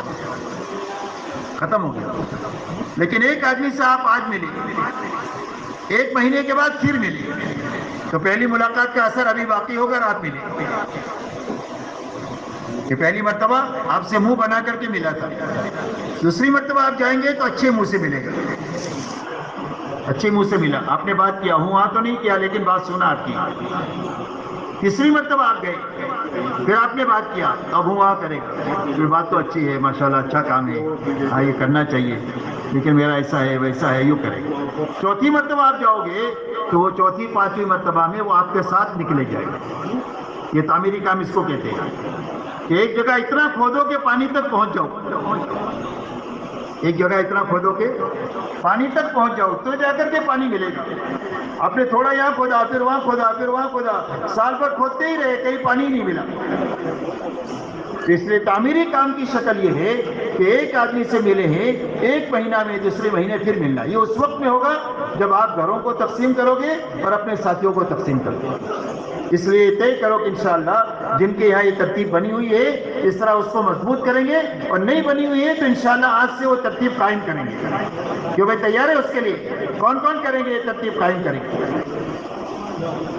اب میرے دوستو آپ نے دو ترتیب بنائی، ایک خروج کے بارے میں بھی آپ نے ترتیب بنائی کہ اتنی جماعتیں جا سکتی ہے، انشاءاللہ اتنی جماعتیں سال میں روانہ کریں گے۔ اب آپ نے مقامی محنت کی بھی ترتیب بنا لیا، تو صرف ترتیب بنانے سے کام نہیں ہوگا بلکہ کام کرنے سے ہوگا۔ تو کام کرنے کے لیے پہلا کام جو ہے وہ مشورہ ہے۔ پہلا کام کیا ہے؟ مشورہ ہے کہ سارے ساتھی بغیر کسی تفریق کے کہ بھئی یہ فلانی برادری کا ہے، یہ فلانے رنگ کا ہے، یہ کچھ نہیں۔ حضور صلی اللہ علیہ وسلم نے ساری جاہلیت کی رگوں کو کاٹ کر پوری امت کو ایک بنایا ہے اور نیک بنایا ہے، اور فرمایا انما المؤمنون اخوہ، سارے ایمان والے آپس میں بھائی بھائی ہیں۔ تو سارے ایمان والوں کو اپنے ساتھ ملا کر کے ہر ایک کی استعداد اور صلاحیت سے فائدہ اٹھانا، اور اس فکر کرنا کہ میری ذات سے لے کر پورے عالم میں اللہ کا دین کیسے زندہ ہو جائے، اس کے لیے ہم کیا کر سکتے ہیں۔ اب ہماری محنت میں کچھ تقاضے وقتی ہیں اور کچھ تقاضے دائمی ہیں جو ہمیشہ کے لیے ہیں۔ وقتی تقاضوں میں یہ ہے کہ اپنے محلے میں کوئی بیمار ہے تو اس کی عیادت کے لیے جماعت بنانا، جماعت طے کرنا کہ کون ساتھی عیادت کریں گے، چاہے تبلیغ کو مانتا ہو نہ مانتا ہو، لیکن اس کی عیادت کرنا۔ کوئی میت ہو گئی ہے تو اس کے گھر والوں کی تعزیت کرنا۔ اپنے محلے سے کچھ ساتھی جماعت پہ گئے ہوئے ہیں تو ان کے گھر کاروبار کے خیال کے لیے ان کی ملاقات کرنا۔ گھر میں مرد ہیں تو مرد جا کر ملاقات کریں، اور اگر مرد نہیں ہے صرف گھر میں عورتیں ہیں تو سمجھدار عورتوں کو بھیج کر گھر کے حال احوال کو لینا، گھر کے حالات کا تفقد کرنا، کوئی ضرورت ہو تو اچھی طریقے سے پورا کر دینا، کسی کے کانوں کان خبر نہ پڑے اس طریقے سے اس کا ہاتھ بٹا دینا۔ یہ اپنے ساتھیوں کو کام پر جمانے کا راستہ ہے۔ مسجد میں جماعت آئی ہے، کمزور ہے، تو اپنے ساتھیوں کو ان کے ساتھ مسلسل وقتاً فوقتاً لگا کر کے ان کو کام سکھانا کہ ہماری مسجد سے کام سیکھ کر کے یہ جائیں، جیسے آئے تھے ایسے نہیں جائے کورے، بلکہ کام کو سیکھ کر جائیں۔ مضبوط جماعت آئی ہے تو اپنے محلے میں تشکیل پر قابو پانا مضبوط جماعت کے ذریعے سے، اس لیے کہ جن کی تشکیل آپ نہیں کر سکتے ہیں آنے والی مضبوط جماعت ان کی تشکیل کر لے گی۔ آپ کسی سے معروف ہے کہ بھئی یہ علم میں بڑے ہیں، یا یہ مالداری میں بڑے ہیں، یا یہ وجاہت میں بڑے ہیں، ہو سکتا ہے کہ آپ ان کی تشکیل نہ کر سکیں، لیکن جو جماعت آئی ہے وہ سب کی تشکیل کر لے گی، اس لیے کہ ان کے سامنے تو سارے برابر ہیں کہ ہم نکلے سب کو نکلنا چاہیے، دوسرا کچھ نہیں جانتے ہو، تو اس لیے ان سے اپنے مقام مسجد کے کام کو قابو پانا۔ ایسا ہی جماعت نکل رہی ہے تو اس کو وصول کرنا، وصول کرنے کے بعد میں اچھی طرح ان کو روانگی سمجھانا، ان کو اسٹیشن پر روانہ کرنے کے لیے جانا۔ جتنا جوان کے روانگی کا اہتمام ہم کریں گے اتنا وہ جماعتیں کام پر پڑے گی۔ کوئی جماعت واپس آ رہی ہے تو اس کا استقبال کرنا، مسجد میں لا کر ان کی پوری کارگزاری لینا کہ بھئی ان کا وقت تو پورا ہوا، اعمال پورے ہوئے کہ نہیں ہوئے، اعمال آپ نے روانگی میں سنے ہی، اس کی کارگزاری اس کی روشنی میں لو کہ بھئی یہ کام ہوا یا نہیں ہوا، اس لیے کہ جب یہ روانگی میں اور یہ واپسی میں کارگزاری میں یہ باتیں آئے گی تو عمل میں بھی آ جائے گی۔ تو اس طرح اس کے بعد واپسی کی بات اچھی طرح سمجھا کر کے پھر ان کو گھر روانہ کرنا، پھر ان کی دیکھ بھال کرنا کہ 2 دن ہوا کسی وجہ سے ان کا آنا نہیں ہوا تو تیسرے دن آپ جماعت بنا کر کے جاؤ کہ بھئی گھر میں کوئی ایسی تکلیف ہو گئی، یا گھر میں جماعت میں گئے تھے کچھ ایسے حالات پیدا ہو گئے جس کی وجہ سے بیچارہ الجھ گیا ہے، اب اس کی ہمت افزائی کرو، تانا تشنی مت کرو کہ بھئی تمہارا تو 4 ہی دن کے اندر میں چلے کا اور 4 مہینے کا رنگ اتر گیا، ایسی باتیں نہیں کرنا چاہیے، بلکہ محبت سے حال احوال پوچھ کر کوئی تعاون کر سکتے ہیں تو تعاون کرنا، تعاون نہیں کر سکتے ہیں تو دعا کرنا، اور ان کو محبت سے جوڑنے کی فکر کرنا۔ تو یہ سارے وقتی تقاضے ہیں، روز جماعت نہیں جاتی، روز کوئی بیمار نہیں ہوتا، روز میت نہیں ہوتی، یہ سارے وقتی تقاضے ہیں۔ تو ان تقاضوں میں اپنے سارے ساتھیوں کو استعمال کرنا۔ کام 2-3 آدمیوں کے ہاتھ میں نہیں ہونا چاہیے مسجد میں، بلکہ کام پورے عملے کے ہاتھ میں ہونا چاہیے، تاکہ کوئی معذور ہو جائے یا کوئی مر جائے تو اس کے مرنے سے کام پر فرق نہیں پڑنا چاہیے۔ جب مجمع کے ہاتھ میں کام ہوگا تو کام فرق نہیں پڑے گا، چاہے کوئی معذور ہو جائے، چاہے کسی کا انتقال ہو جائے، یا کوئی کسی جگہ دوسری جگہ رہنے کے لیے چلا جائے، کام اپنی رفتار سے چلتا رہے۔ اس لیے سارے ساتھیوں کو اپنے سارے کاموں میں استعمال کرنا، جب یہ کام کریں گے تو کام کے بنیں گے۔ سارے ساتھیوں سے کام لینا، ساروں میں صلاحیت ہے اور ان کی صلاحیتوں سے فائدہ اٹھائیں گے تو صلاحیتیں اجاگر ہوگی۔ اسی کے ساتھ میں میرے دوستو، ہمارا دائمی تقاضا ہر گھر ہر فرد کی ملاقات ہے۔ کہ کوئی فرد نہیں بچنا چاہیے, کوئی گھر نہیں بچنا چاہیے. جو 6 دن میں نہیں ملتے ہیں, آپ 7واں دن جو چھٹی کا ہے اس میں 2.5 گھنٹے کے بجائے 8 گھنٹہ, 6 گھنٹہ, 5 گھنٹہ جتنی ضرورت ہو اتنا وقت فارغ کر کے اپنے 6 دن کے کام کو پورا کریں. کہ ان گھروں میں یہ آدمی نہیں ملے تھے, آج چھٹی کے دن ملیں گے, لہذا ان کے ساتھ مل کر کے اپنا کام پورا کریں. تو یہ اسی وقت میں ہو سکے گا جب روزانہ آپ 2.5 گھنٹہ فارغ کریں گے, 8 گھنٹے کی نیت سے. اس لیے کہ اس وقت میں 2.5 گھنٹہ مشکل اس لیے ہو رہا ہے کہ ہمارے ذہنوں میں کام نہیں ہے. جب آپ 2.5 گھنٹہ فارغ کریں گے تو اللہ تعالیٰ کام کے تقاضے آپ کے دل دماغ پر ڈالیں گے. کیوں بھائی, زیادہ وقت ہو گیا کیا؟ زیادہ وقت نہیں ہوا, 2 گھنٹے کی مجلس ہوگی. گھبرائیں گے نہیں نا آپ؟ کام پورا کریں کہ چھوڑ دیں, یہ بتاؤ. کیوں بھائی, کام پورا کریں نا؟ ہاں, کام پورا کریں گے. کسی مجبوری کی وجہ سے بیچارے جا رہے ہوں گے. تو اس کے لیے میرے دوستوں 2.5 گھنٹہ فارغ کرنا. جیسے ایک آدمی دکان کھولتا ہے تو اللہ گاہک بھیجتے ہیں. جب آپ 2.5 گھنٹہ فارغ کریں گے تو اللہ کام کے تقاضے آپ کو سجائیں گے. اور تقاضے اس طرح سجائیں گے کہ جب آپ 2.5 گھنٹہ فارغ کر کے ایک آدمی کی ملاقات کے لیے گئے, وہ آدمی گھر پر نہیں ملا تو آپ گھر نہیں جائیں گے جیسے ابھی جاتے ہیں, نہیں ملا تو گھر چلے جاتے ہیں. اس لیے کہ آپ کو 2.5 گھنٹہ پورا لگانا ہے. تو آپ اس کو تلاش کریں گے کہ یہ کہاں ملے گا. اپنے گھر والوں سے پوچھا, انہوں نے کہا فلاں بازار میں ہماری دکان ہے, اس میں ملیں گے. تو آپ پیدل سواری سے رکشہ کا خرچہ کر کے, پیٹرول جلا کر کے یا پسینہ بہا کر اس کے پاس پہنچیں گے. وہاں پہنچے تو پتہ چلا کہ ابھی نکلا ہے یہاں سے, فلاں جگہ اپنے دوستوں میں ملے گا. تو آپ گھر نہیں جاؤ گے, آپ کو تو 2.5 گھنٹہ پورا لگانا ہے. تو آپ وہاں جائیں گے. جب 3 جگہ دھکا کھا کر آپ کسی کے پاس پہنچیں گے تو اللہ آپ کی بات میں وزن پیدا کر دیں گے اور سامنے والے میں قبولیت کی استعداد پیدا کر دیں گے. وہ آپ کی بات کو ٹال نہیں سکتا, اور اللہ آپ کی بات میں وزن پیدا کر دیں, اس لیے کہ آپ محنت کر کے تھک کر کے اس کے پاس پہنچے. جتنا آدمی تھکے گا اتنا بات میں وزن پیدا ہوگا. تو اس طریقے سے آپ کو کام ملے گا, اور اس طریقے سے آپ کی روز ترقی ہوگی.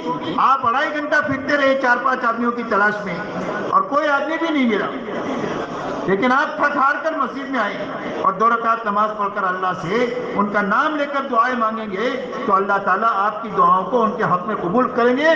بلکہ جس کے حق میں مانگیں گے اللہ تعالیٰ آپ کی دعاؤں کو قبول کریں گے. تھکنے کے بعد میں کوئی دعا رد نہیں ہوتی, یاد رکھو. جب صحیح طریقے سے آدمی تھکے گا اور اس کے بعد اللہ سے کہے گا تو اللہ اس کی دعا کو کبھی رد نہیں کرے گا. تو اس طریقے سے ایک ایک گھر, ایک ایک فرد سے ملنا, ہر مسلمان سے اپنے دل کو صاف کر کے جا کر ملنا. ملنے میں سب سے پہلے تشکیل نہیں کرنا, بلکہ ان کو ایمان کی بات سمجھاؤ. موقع محل دے کر گھر میں بیٹھ کر بات کر سکتے ہیں تو گھر میں بیٹھ کر بات کرو. تھوڑا سا ذہن بناؤ تاکہ گھر میں بات کریں گے تو بات اطمینان سے کر سکیں گے. گھر کی مستورات بھی سنیں گے. ہو سکتا ہے آپ تھوڑے کمزور پڑے, گھر کی عورتیں ان کی ہمت دلا کر کے ان کو آگے بڑھا دیں گی. تو اس کے لیے بیٹھ کر بات کریں, ایمان کی, آخرت کی, دین کی, کامیابی بے دینی میں ناکامی کی بات کر کے پھر اس کے بعد ان کی تشکیل کرو. جب اتنی بڑی بات کر کے آپ 4 مہینے کی تشکیل کرو گے تو اس کو 4 مہینہ کم لگے گا. کہ اتنے بڑے کام کے لیے تو زندگی لگانا چاہیے, تو کم لگے گا. اور 4 مہینے کے لیے تیار نہیں ہوا تو زبردستی مت کرو. آپ چلے کی بات کرو کہ ہماری مسجد سے تو ہم نے 8 جماعتیں 10 جماعتیں اس مہینے میں سوچی ہے, جون سے مہینے میں آپ جماعت میں جا سکتے ہیں اس کے لیے چلے کے لیے بتاؤ. چلے کے لیے نہیں تیار ہوا تو 3 دن کے لیے بتاؤ. 3 دن کی تشکیل کیا, نہیں تیار ہوا تو منہ میلا مت کرو, آگے کی بات کرو. کہ بھئی اگر کسی وجہ سے آپ گھر کاروبار نہیں چھوڑ سکتے ہیں تو آپ اپنے گھر کاروبار کے ساتھ اللہ کے دین کا کام کر سکتے ہیں. اپنی مسجد میں کام کی یہ شکلیں ہیں, اس میں کسی نہ کسی عمل میں آپ شریک ہو جائے تو انشاءاللہ اللہ تعالیٰ آپ کو بہت ثواب بھی دیں گے, اور اللہ تعالیٰ آپ کی محنت میں لگنے کا, آگے بڑھنے کا ذریعہ اللہ بنا دے گا. اس طرح کسی نہ کسی عمل کے لیے ہر مسلمان کو تیار کرنا. ہر مسلمان کا تعلق مسجد سے ہونا چاہیے, اور مسجد کے راستے سے 5 کاموں کے ساتھ یا کسی نہ کسی ایک عمل کے ساتھ بھی اس کا تعلق ہونا چاہیے. یہ عمل اس کو آگے بڑھا دے گا. اب دیکھو درخت کی ٹہنی ایک مرتبہ ٹوٹ جاتی ہے لیکن اس کی کھال لٹکی ہوئی ہوتی ہے تو بھی پتے ہرے بھرے رہتے ہیں. ایک کھال میں. تو ایسا ایک عمل کے ساتھ آپ ہر مسلمان کو جوڑ دو گے تو یہ عمل اس کو ہرا بھرا کر دے گا اس کی دینداری کو. تو اس کے لیے ہر مسلمان کو اس کے ساتھ جوڑنے کی کوشش کرنا. کیوں بھائی کریں گے انشاءاللہ. کون کون یہ 2.5 گھنٹہ روز لگائے گا؟ کیوں بھائی کون لگائے گا؟ 2.5 گھنٹے میں کتنی منٹ ہوتی ہے؟ 150 منٹ ہوتی ہے. گھڑی دیکھ کے 150 منٹ لگانی ہے. کہ بھائی لگاؤ گے انشاءاللہ. پھر دیکھو 1 مہینے میں آپ کو اس کا نفع نظر آئے گا. 1 مہینے میں. ابھی وقت نہیں ہے ورنہ میں آپ کو کارگزاری سنا تھا کہ صحیح محنت کے کیا اثرات 1 مہینے میں 2 مہینے میں ہوتے ہیں. پورے کام کی شکل ہی صحیح ہو جائے گی اور کام بڑھ جائے گا. اتنا بڑھ جائے گا کہ آپ رو جاؤ گے خوشی کے مارے کہ تھوڑی سی محنت پر اللہ نے اتنا بڑا نتیجہ دکھا دیا. شرط یہ ہے کہ محنت صحیح ہونی چاہیے. تو اس کے لیے آپ کو 2.5 گھنٹہ لگانا ہے. اس کے ساتھ میرے دوستوں روزانہ اپنی مسجد کی تعلیم میں پابندی کے ساتھ محتاج سمجھ کر عمل کی نیت سے بیٹھنا ہے کہ جو سنیں گے اس پر عمل کریں گے اور ہم اس کے محتاج ہیں. اور پابندی کے ساتھ بیٹھنا اس لیے کہ پابندی کے ساتھ جب پودے کو آپ پانی دیں گے تو روز پودا بڑھے گا. ایسا ہی تعلیم کا یہ حلقہ ہے کہ ہماری زندگیوں کا جتنا بگاڑ ہے وہ بگاڑ تعلیم کی برکت سے اللہ دور کریں گے. اللہ والے فرماتے اس کی مثال گولی کی ہے. گولی آدمی کھاتا ہے تو اس کے پیٹ میں جاتی ہے لیکن سر میں درد ہے تو یہ اثر کرے گی اور گھٹنے میں درد ہے تو یہ اثر کرے گی. ایسا ہی تعلیم کا یہ حلقہ ہے. ہماری ایمان کی کھوٹ تعلیم کی برکت سے دور ہوگی. نماز کی سستی، گھروں کے جھگڑے، حلال حرام کی رعایت کا نہ ہونا اور ریاکاری اور امت کا درد نہ ہونا، یہ ساری بیماریاں جو ہے یہ تعلیم کی برکت سے اللہ آہستہ آہستہ ختم کریں گے اور زندگیوں میں نکھار پیدا ہو جائے گا اور دین کی تکمیل زندگیوں میں تعلیم کی برکت سے ہوگی. اتنا طاقتور عمل ہے. اس لیے روز پابندی کے ساتھ تعلیم کے حلقے میں پابندی کے ساتھ بیٹھنا. سارے کاموں کو آگے پیچھے کرنا، تعلیم کے حلقے کو آگے پیچھے نہیں کرنا. یہ وہ کریں گے انشاءاللہ. اسی کے ساتھ اپنے گھر میں تعلیم زندہ کرنا اور محبت کے ساتھ زندہ کرنا. ڈانٹ ڈپٹ کے ساتھ نہیں، مار پیٹ کے ساتھ نہیں، جھگڑے کے ساتھ نہیں، بلکہ محبت کے ساتھ گھر میں تعلیم شروع کرو. گھر میں اگر کچھ رکاوٹ بھی ہو تو ذرا بھی غصے مت ہو. جیسے ایک نئے آدمی کو ہم سنبھالتے ہیں جماعت میں لے کر کے، ایسا ہی اپنے گھر کو سنبھالتے ہوئے محبت کے ساتھ تعلیم کا حلقہ شروع کرو. بچے اگر کھیل کود بھی کریں تو ان کی ڈانٹ ڈپٹ مت کرو، پیار سے ان کو بٹھانے کی کوشش کرو. انشاءاللہ 2-3 مہینہ ہوتے ہوتے آپ کے گھر کا ماحول بن جائے گا. اللہ نے ایسی زبردست طاقت تعلیم کے حلقے میں رکھی ہے. حضرت جی رحمۃ اللہ علیہ فرماتے تھے کہ تمہارے گھروں میں جو بے دینی کے سراغ کھلے ہوئے ہیں وہ سارے سراغ اس تعلیم کی برکت سے بند ہو جائیں گے اور اس تعلیم کی برکت سے گھر میں نماز کی فضا بن جائے گی. چھوٹے بڑے سارے نمازی بن جائیں گے. گھروں میں دین سیکھنے کا رواج پڑ جائے گا. قرآن پاک کی تلاوت، تسبیحات کا اہتمام گھر میں زندہ ہو جائے گا. سنت والی زندگی گھروں میں زندہ ہو جائے گی. بچوں کی تربیت کا نظام گھر میں قائم ہو جائے گا اور گھروں میں سادگی اور حیا آ جائے گی جو اسلام کی بنیاد ہے. یہ بنیاد کام آدمی کو یقین آنا چاہیے. ان کی استقامت کی بنیاد کیا ہے کہ ان کو اپنا کام سمجھ میں آ گیا ہے. یعنی اپنے کام پر یقین پیدا ہو گیا ہے کہ مجھے سوئی کی ضرورت پڑے گی تو میرے کام سے آئے گی اور بچے بڑے ہو جائیں گے تو ان کی شادیوں کا خرچہ یہ میری دکان سے، میری ملازمت سے آئے گا. ان کو مکان کی ضرورت ہوگی تو مکان یہیں سے آئے گا. میری ہر چھوٹی بڑی ضرورت یہاں سے پوری ہوگی. یہ یقین ان کی استقامت کا ذریعہ ہے. ایسا ہی ہر کام کرنے والا اس کام کو ایسا اچھا سمجھ لے کہ اس کو یقین آ جائے کہ میری زندگی کے جتنے چھوٹے بڑے مسائل ہیں اور میری آخرت کے جتنے چھوٹے بڑے مسائل ہیں وہ سارے مسائل کا حل اللہ نے اس محنت پہ رکھا ہے. اس یقین کے بغیر زندگیوں میں دعوت پر استقامت نہیں آ سکتی. کبھی کرے گا کبھی چھوڑے گا، کبھی کرے گا کبھی چھوڑے گا اور پھر بوڑھا ہو جائے گا تو وہ بالکل ہی چھوڑ دے گا. وہ بولے اب تو میرا کام رہا ہی نہیں ہے، اب تو میرے بچے کریں گے. حالانکہ کام پر جینا اور کام پر مرنا اصل ہے. کیا اصل ہے کہ کام پر جیے اور کام پر مرے. اللہ فرماتے ہیں وَاعْبُدْ رَبَّكَ حَتَّى يَأْتِيَكَ الْيَقِينُ. فرمایا اللہ کی اطاعت اور کام میں لگے رہو. کب تک؟ فرمایا موت تک. لَا تَمُوتُنَّ إِلَّا وَأَنْتُمْ مُسْلِمُونَ. فرمایا مسلمان ہو کر کے مریو، فرما بردار ہو کر کے مریو. تو فرما بردار ہو کر کون مرے گا؟ جو فرما بردار بن کر جیے گا وہ فرما بردار بن کر کے مرے گا. اس لیے کام پر جینے کا اور کام پر مرنے کا حکم ہے اللہ کی طرف سے، اور یہی معتبر ہے. فرمایا العبرۃ للخواتم، خاتمے کا اعتبار ہوتا ہے کہ خاتمہ کس پر ہو رہا ہے، کام کرتے ہوئے ہو رہا ہے کہ کام پر چھوڑ کر کے ہو رہا ہے. اس لیے میرے دوستوں کام کو اچھی طرح سمجھنا ہے اور اچھی طرح کرنا ہے، اور اچھی طرح کرتے ہوئے اچھی طرح کرنے والے آدمی اپنی زندگی میں تیار کر کے مرنا ہے، بانجھ بن کر نہیں مرنا. جو عورت بانجھ ہوتی ہے وہ زندگی بھر نکاح میں رہتی ہے، کوئی بچہ ہی نہیں پیدا ہوتا اس سے، زندگی بھر تبلیغ کیے ایک آدمی بھی نہیں بنا. یہ تبلیغی بانجھ پنا ہے.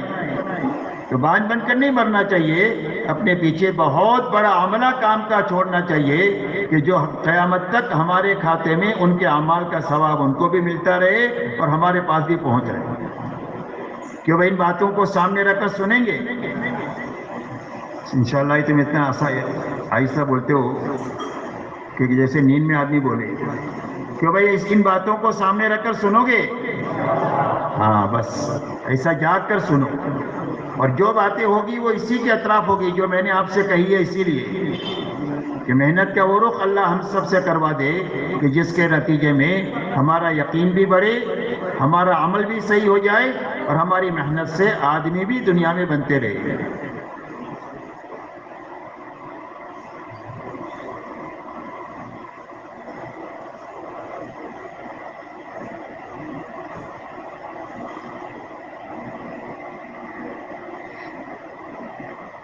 میرے محترم بزرگوں، دوستوں،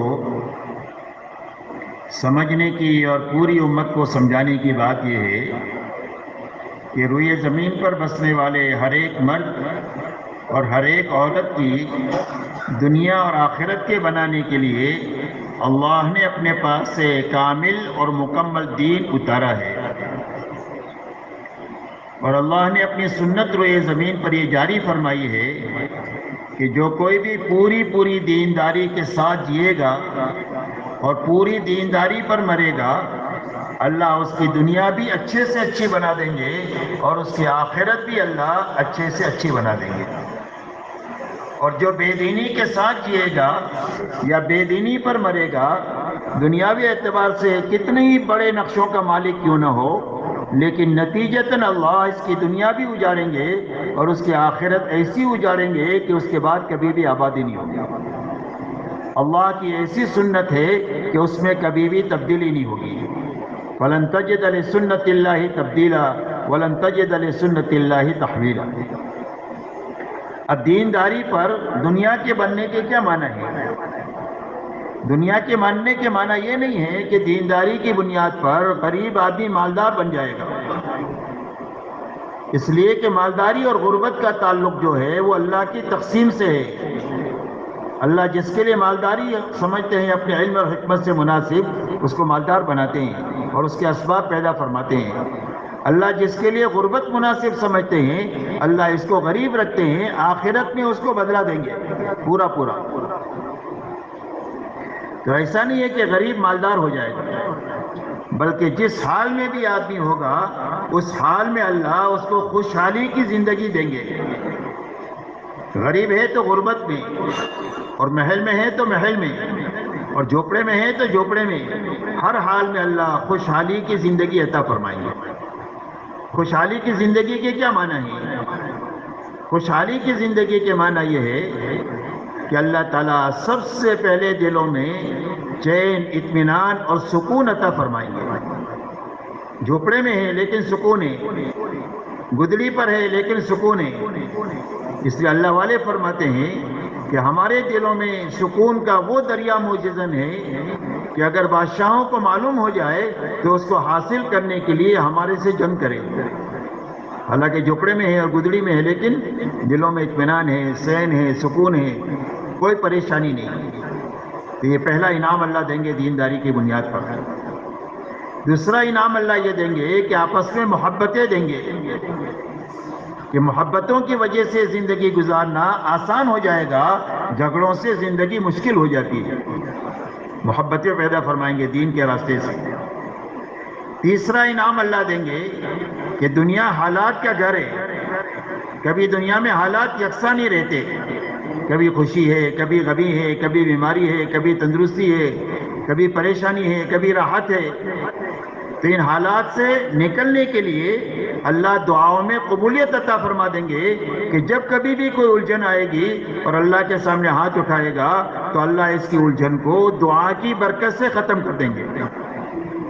یہ دین کی برکت سے اللہ دعاؤں میں قبولیت پیدا فرمائیں گے۔ مقدر کی جو روزی ہے تھوڑی زیادہ وہ حلال اور برکت والی بنا کر کے دیں گے۔ برکت کے معنی یہ نہیں ہے کہ 2 کے 4 ہو جائیں گے، بلکہ آمدنی کا نقشہ چھوٹا سا ہے اور آمدنی تھوڑی سی ہے، لیکن اس میں اس کی کوئی ضرورت اٹکے گی نہیں، اس کی ساری ضرورتیں اس تھوڑی آمدنی میں اللہ پوری فرما دیں گے۔ برکت کے 2 نفع ہیں، ایک تو ضرورت پوری ہو جاتی ہے اور اس کے راستے سے آخرت بھی بن جاتی ہے، یہ برکت کا نفع ہے۔ تو اللہ حلال بھی دیں گے اور برکت والی روزی دیں گے اور ایسی صاف ستھری زندگی اللہ دیں گے کہ جس زندگی کو دیکھ کر ہر آدمی لالچ کرے کہ یہ زندگی تو مجھے بھی ملنی چاہیے۔ یہ دیکھو سو گیا میرے پاس سامنے ہی، اے بیٹا میری طرف دیکھے گا تو نیند نہیں آئے گی، ہے نا؟ دوپہر سے پہلے نہیں سوئے میری طرف دیکھو۔ ہاں بیٹا، اس لیے کہ آپ لوگوں نے اوپر بٹھایا نا میرے کو، تو مجھے نظر آتا ہے کہ کون سو رہا ہے کون جاگ رہا ہے۔ تو جب بہت زیادہ لوگ سوئیں گے تو پھر مجلس ختم کر دینی پڑے گی، ہے نا؟ تو مجلس تو وقت سے پہلے ختم نہیں ہونی چاہیے، کام تو پورا ہونا چاہیے نا بھائی۔ تو اس کے لیے جاگ کر سنو۔ اللہ تعالیٰ آپ حضرات کو بہت جزائے خیر دے۔ یہ ساری مجلس ہماری جو بھی ہو رہی ہے یہ بہت کام کی مجلس سے ہو رہی ہے۔ ہر مجلس کا ایک رنگ ہے، ہر مجلس کا ایک رنگ ہے اور کام کا ایک رخ ہے۔ وہ ساری مجلس سے بن کر کے ایک کام کی مضبوط شکل شام کو بنے گی۔ کوئی ایک مجلس میں آپ نے رہے تو کام ادھورا آپ سمجھ کے جائیں گے، اور جب ساری مجلسوں میں ہم جاگ کر اور اچھی طرح بیٹھیں گے تو کام کا مضبوط رخ اپنے ذہنوں میں لے کر اپنے علاقوں میں جائیں گے۔ یہ مقصود ہے جمع ہونے کا، تقریر بنیاد نہیں ہے۔ تقریر تو آپ کی مجمع میں ایسے لوگ ہوں گے جو ہم سے اچھی تقریر کر لیتے ہوں گے، آپ سمجھے کہ نہیں بھائی؟ اس لیے مجلسوں کو اللہ کا انعام سمجھے ہم کہ اللہ کی طرف سے اللہ نے موقع فراہم کیا ہے، اس موقع سے پورا فائدہ اٹھانا چاہیے۔ تو یہ دنیا کی کامیابی ہے اور آخرت کی کامیابی اللہ جنت کی شکل میں دیں گے۔ اسی لیے حدیث میں آتا ہے کہ کم سے کم درجے کا جو جنتی ہوگا اللہ اس کو دنیا سے 10 گنا بڑی جنت عطا فرمائیں گے۔ آپ کے امریلی جتنی نہیں اور کاٹھیاواڑ جتنی نہیں، بلکہ پوری دنیا سے 10 گنا بڑی جنت کم سے کم درجے کے جنتی کو عطا فرمائیں گے۔ تو جنت کیا ہے؟ فرمایا جنت خواہشات کے پوری کرنے کی جگہ ہے۔ اللہ نے ہر آدمی میں 2 چیزیں رکھی ہے، ایک ضرورت رکھی ہے، ایک خواہش رکھی ہے۔ ضرورت محدود ہے، خواہش لامحدود ہے۔ تو ضرورت کے پورا کرنے کا اللہ نے وعدہ کیا اور دنیا میں کریں گے، اور خواہش کے پورا کرنے کے لیے اللہ نے جنت بنائی ہے۔ اس لیے کہ لامحدود ہے تو دنیا محدود ہے، تو یہاں خواہشات کسی کی پوری نہیں ہو سکتی۔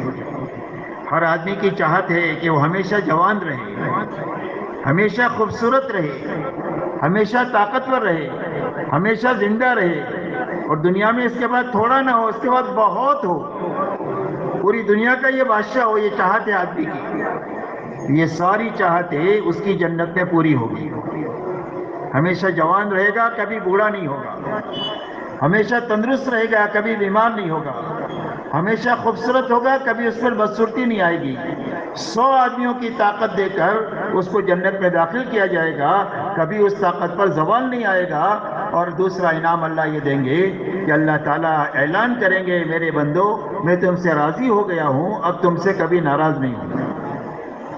یہ 2 انعام کی شکل میں اللہ تعالیٰ ہر جنتی کو آخرت میں یہ انعام دیں گے، جہاں ہمیشہ رہنا ہوگا، کبھی وہاں سے نکلنا نہیں ہوگا۔ اس لیے دونوں جہاں کی کامیابی کا راز صرف دین کے اندر میں ہے، دوسرا کوئی راستہ نہیں۔ اس لیے ہمیں یہ بات سمجھنا بھی ہے اور پوری امت کو اور امت کے راستے سے ساری انسانیت کو سمجھانے کے لیے کوئی راہ اللہ سے مانگنا ہے تاکہ ساری انسانیت جہنم سے بچ جائے اور ہمیشہ ہمیشہ کے لیے اللہ کی رضا میں اور جنت میں داخل ہو جائے۔ دوسری بات میرے دوستو یہ سمجھنی ہے کہ اللہ نے اتنا عظیم دین جو عطا فرمایا ہے وہ آسان عطا فرمایا ہے، مشکل نہیں دیا، اس لیے کہ اللہ اپنے بندوں پر بہت مہربان ہیں اور بہت رحم کرنے والے ہیں۔ اللہ کو اپنے بندوں سے بہت محبت ہے، تو اس محبت کے ناطے اللہ نے یہ دین دیا ہے وہ آسان دیا ہے، مشکل نہیں دیا۔ اس لیے اللہ قرآن میں ارشاد فرماتے ہیں یرید اللہ بکم اليسر ولا یرید بکم العسر، اللہ تمہارے لیے آسانی چاہتے ہیں، تمہارے لیے تنگی نہیں چاہتے۔ تمہارے دین میں اللہ نے کوئی تنگی نہیں رکھی۔ قرآن میں اعلان فرمایا لا یکلف اللہ نفسا الا وسعها، فرمایا اللہ تعالیٰ کسی آدمی کو بھی اس کی طاقت سے زیادہ کا مکلف بناتے ہی نہیں۔ جو حکم جس کی طرف متوجہ ہے اس لیے ہے کہ وہ کرنا اس کے بس میں ہے، اس کے لیے اللہ حکم دیتے ہیں، ورنہ حکم نہیں دیں گے۔ اسی لیے آپ دیکھو زکوٰۃ اور حج اللہ نے سب پر نہیں فرض کیا، وہ فرض ہوگا شرائط کے ساتھ فرض ہوگا، باقی شرائط پوری نہیں ہوگی تو زکوٰۃ بھی فرض نہیں اور حج بھی فرض نہیں۔ لیکن نماز روزہ سب کے بس میں ہی، اس لیے نماز روزہ اللہ نے سب پر فرض فرمایا، مردوں پر بھی اور عورتوں پر بھی۔ لیکن اس میں بھی اللہ نے یہ آسانی دے دیا کہ اگر آپ بیمار ہو گئے ہیں، آپ وضو نہیں کر سکتے ہیں تو تیمم کر کے پڑھ لیں۔ تیمم نہیں کر سکتے، تیمم کر لیا آپ نے، کھڑے ہو کر نہیں پڑھ سکتے ہیں تو بیٹھ کر پڑھ لیں، بیٹھ کر نہیں پڑھ سکتے لیٹ کر پڑھ لیں، یہ آسانی دیا۔ آپ سفر میں ہیں، عشاء کی 17 رکعت نہیں پڑھ سکتے ہیں، 2 رکعت فرض پڑھ لیں، 3 رکعت وتر پڑھ لیں، آپ کو 17 رکعت کا ثواب ملے گا۔ آپ بیمار ہو گئے، گھر پر روزہ نہیں رکھ سکتے، فرمایا تندرستی کے دنوں میں رکھ لے بعد میں۔ آپ سفر میں ہیں، روزہ رکھنا مشکل ہے تو فرمایا سفر میں روزہ نہ رکھیں، واپس آ کر اپنا روزہ رکھ لیں۔ اگر ایسی مشکل ہے کہ روزہ رکھنا ہو ہی نہیں سکتا ہے تو واپس آ کر کے آپ گھر پر روزہ رکھیں، اس لیے کہ اللہ نے دین کو آسان بنایا ہے۔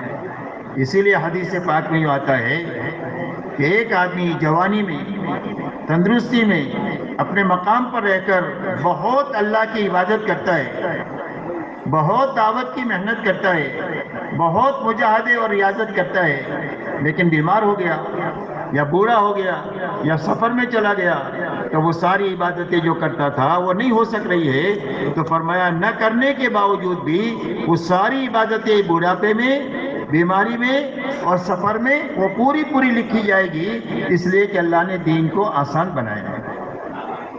اس لیے اچھی طرح یہ بات سمجھنا ہے اور امت کو سمجھانا ہے، اس لیے کہ اگر امت میں چلے پھرے تو آج ایک بات جو ہمارے سامنے آتی ہے کہ دنیا کا کوئی بھی کام نہیں چھوٹا ہے، صرف اگر کوئی چیز چھوٹی ہے امت میں سے تو دین چھوٹا ہے۔ کیا چھوٹا ہے امت میں سے؟ امت میں سے دین چھوٹا ہے۔ تو اس کو یہ سمجھنا ضروری ہے کہ دین چھوٹنے کی کیا وجہ؟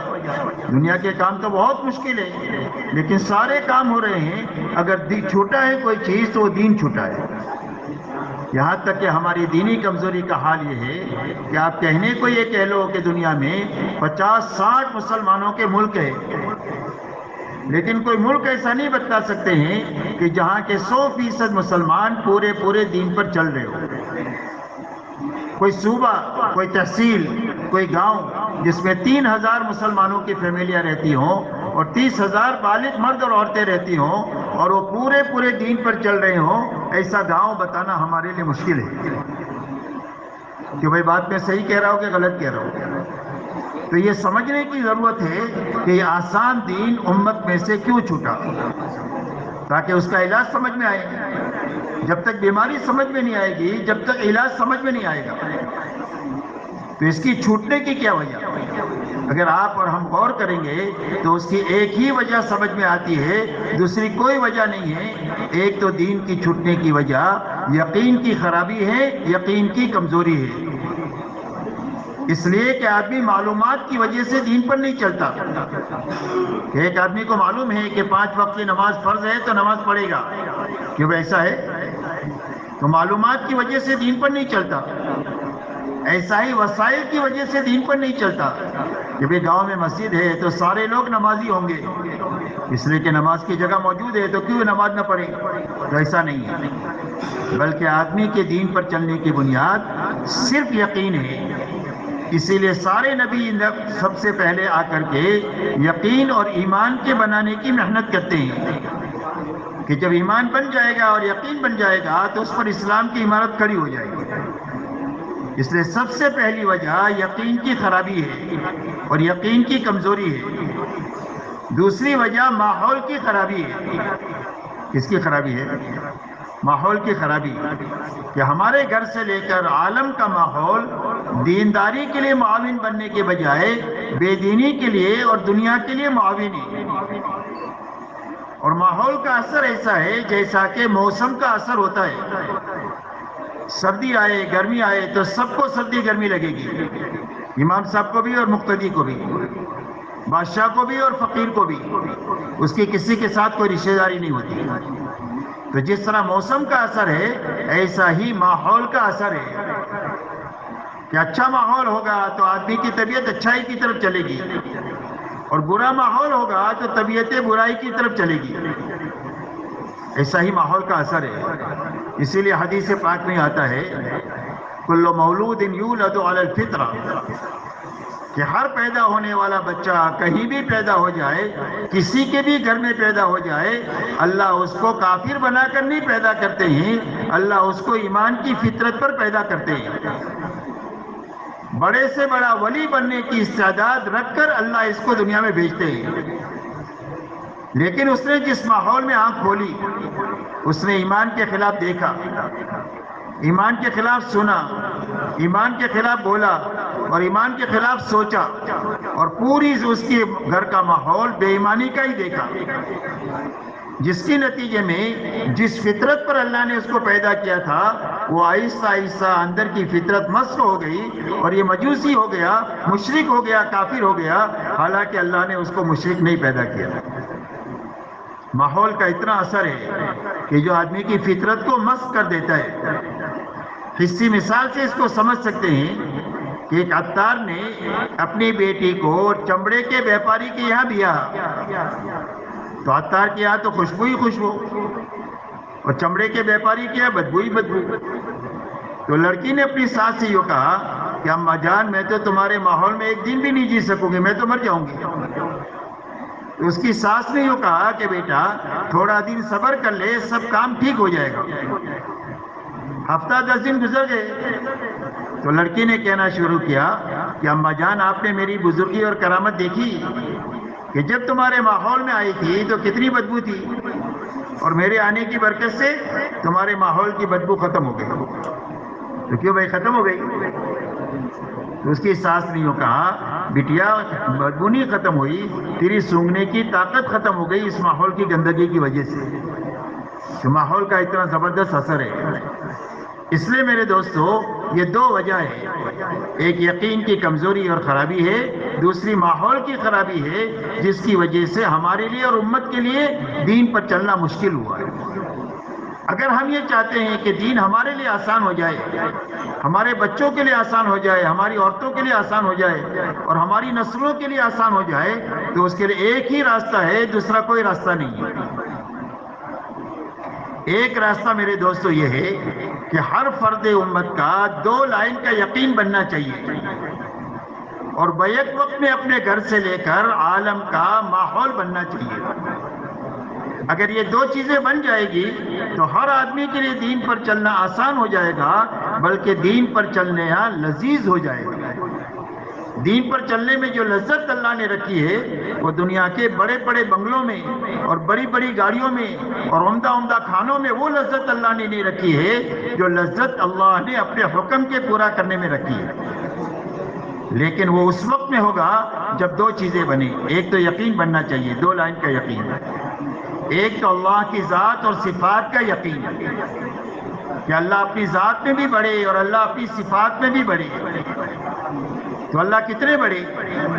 فرمایا اگر دنیا کے جتنے سمندر ہے اس کی روشنائی بنا دی جائے اور دنیا کے سارے درختوں کا قلم بنا دیا جائے اور سارے اولین اور آخرین اللہ کی بڑائی کو لکھنا شروع کرے تو روشنائی ختم ہو جائے گی, قلم ختم ہو جائیں گی, اور اللہ کی بڑائی ختم نہیں ہوگی.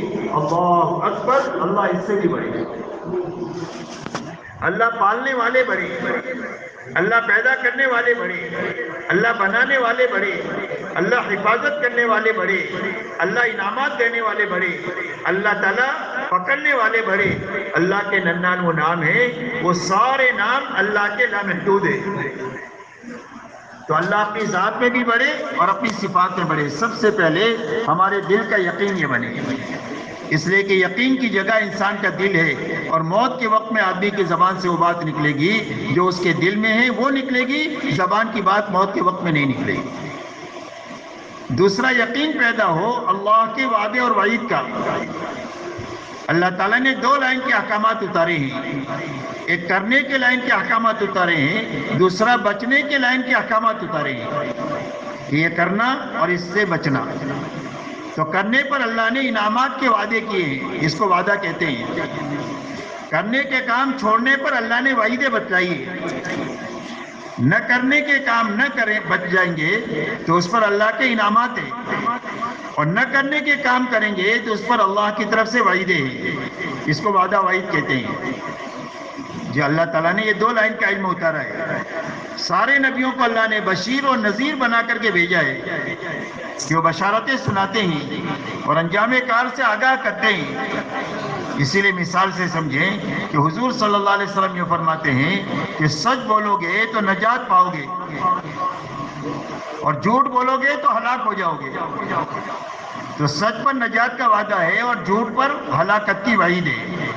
یہ وعدہ اور یہ وعید. آپ مال کی زکوٰۃ دو گے تو آپ کا مال بڑھ جائے گا, یہ وعدہ ہے, اور محفوظ ہو جائے گا, یہ اللہ کی طرف سے وعدہ ہے. اور اگر آپ سود میں ہاتھ ڈالو گے تو اللہ تعالیٰ آپ کے مال کو مٹا دیں گے, یہ وعید ہے. ایسا ہی پورا قرآن اور حدیث وعدے اور وعید سے بھرا ہوا ہے. تو یہ یقین پیدا ہو جائے کہ اللہ نے جس عمل پر جو وعدہ کیا ہے اور نبی نے جس وعدے کی خبر دیا ہے اور جس عمل پر اللہ نے جو وعید بتلائی ہے اور نبی نے جس وعید کی خبر دیا ہے وہ یقینی ہے, اس کے خلاف ہو نہیں سکتا ہے. آسمان اپنی جگہ سے ہل سکتا ہے لیکن اللہ کی اور نبی کی دی ہوئی خبر غلط نہیں ہو سکتی ہے. یہ یقین دل میں پیدا ہو جائے.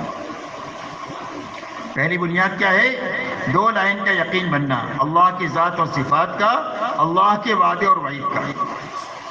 دوسرا, ہمارے ماحول میں 2 چیزیں زندہ ہونی چاہیے. ایک تو اللہ کی عبادت زندہ ہونی چاہیے اور ایک آپس میں بھائی چارہ زندہ ہونا چاہیے. کیا زندہ ہونا چاہیے؟ ماحول کے اچھا ہونے کے کیا معنی؟ ماحول کے اچھا بننے کے معنی یہ ہے کہ ایک تو ماحول میں اللہ کی عبادت اور بندگی زندہ ہونا چاہیے. عبادت بندے کے ذمہ کیا ہے؟ اللہ کی بندگی ہے, اللہ کی عبادت ہے. تو عبادت کس کو کہتے ہیں؟ عبادت کہتے ہیں اللہ کی اطاعت اور فرما برداری کو, کہ اللہ کے جتنے کرنے کے لائن کے احکامات آئے ہیں ان سارے حکموں کو پورا کرتے ہوئے جینا. ایمانیات میں, عبادت میں, معاشرت میں, معاملات میں, اخلاق میں, نیت میں جو کرنے کے لائن کے احکامات دیے ہیں وہ سارے احکامات کو پورا کرتے ہوئے جینا, اور جن چیزوں سے منع کیا ہے اس سے رکتے ہوئے جینا. اس کا نام عبادت ہے, اس کا نام بندگی ہے, اس کا نام اللہ کی اطاعت اور فرما برداری ہے. تو ہمارے ماحول میں ایک عبادت زندہ ہونا چاہیے. دوسرا, ہمارے ماحول میں بھائی چارہ زندہ ہونا چاہیے, حقوق کی ادائیگی زندہ ہونی چاہیے, انصاف زندہ ہونا چاہیے, احسان زندہ ہونا چاہیے, آپس کی نفرتیں ختم ہونی چاہیے, آپس کی دشمنیاں ختم ہونی چاہیے, آپس کی تیری میری ختم ہونا چاہیے. کسی کی جان مال کے اوپر ہاتھ ڈالنے سے اپنے آپ کو بچنا چاہیے. اس لیے کہ حدیث پاک میں یہ فرمایا کہ تم میں کیا کوئی بھی کامل مومن بن نہیں سکتا ہے جب تک اپنے بھائی کے لیے وہ چیز پسند نہ کرے جو اپنے لیے پسند کرتا ہے. یہ ایمان کے کمال کی علامت ہے. فرمایا جنت میں داخل نہیں ہو سکتے جب تک تم ایمان نہ لاؤ, اور تمہارا ایمان کامل نہیں ہو سکتا ہے جب تک آپس میں ایک دوسرے سے تم محبت نہ کرو. محبت کرنا ایمان والے سے یہ ایمان کی علامت ہے. مولانا سعید خان صاحب رحمۃ اللہ علیہ فرماتے تھے کہ لوگ تو اللہ سے ملک و مال مانگتے ہیں، میں اللہ سے ایمان والوں کی محبت مانگتا ہوں.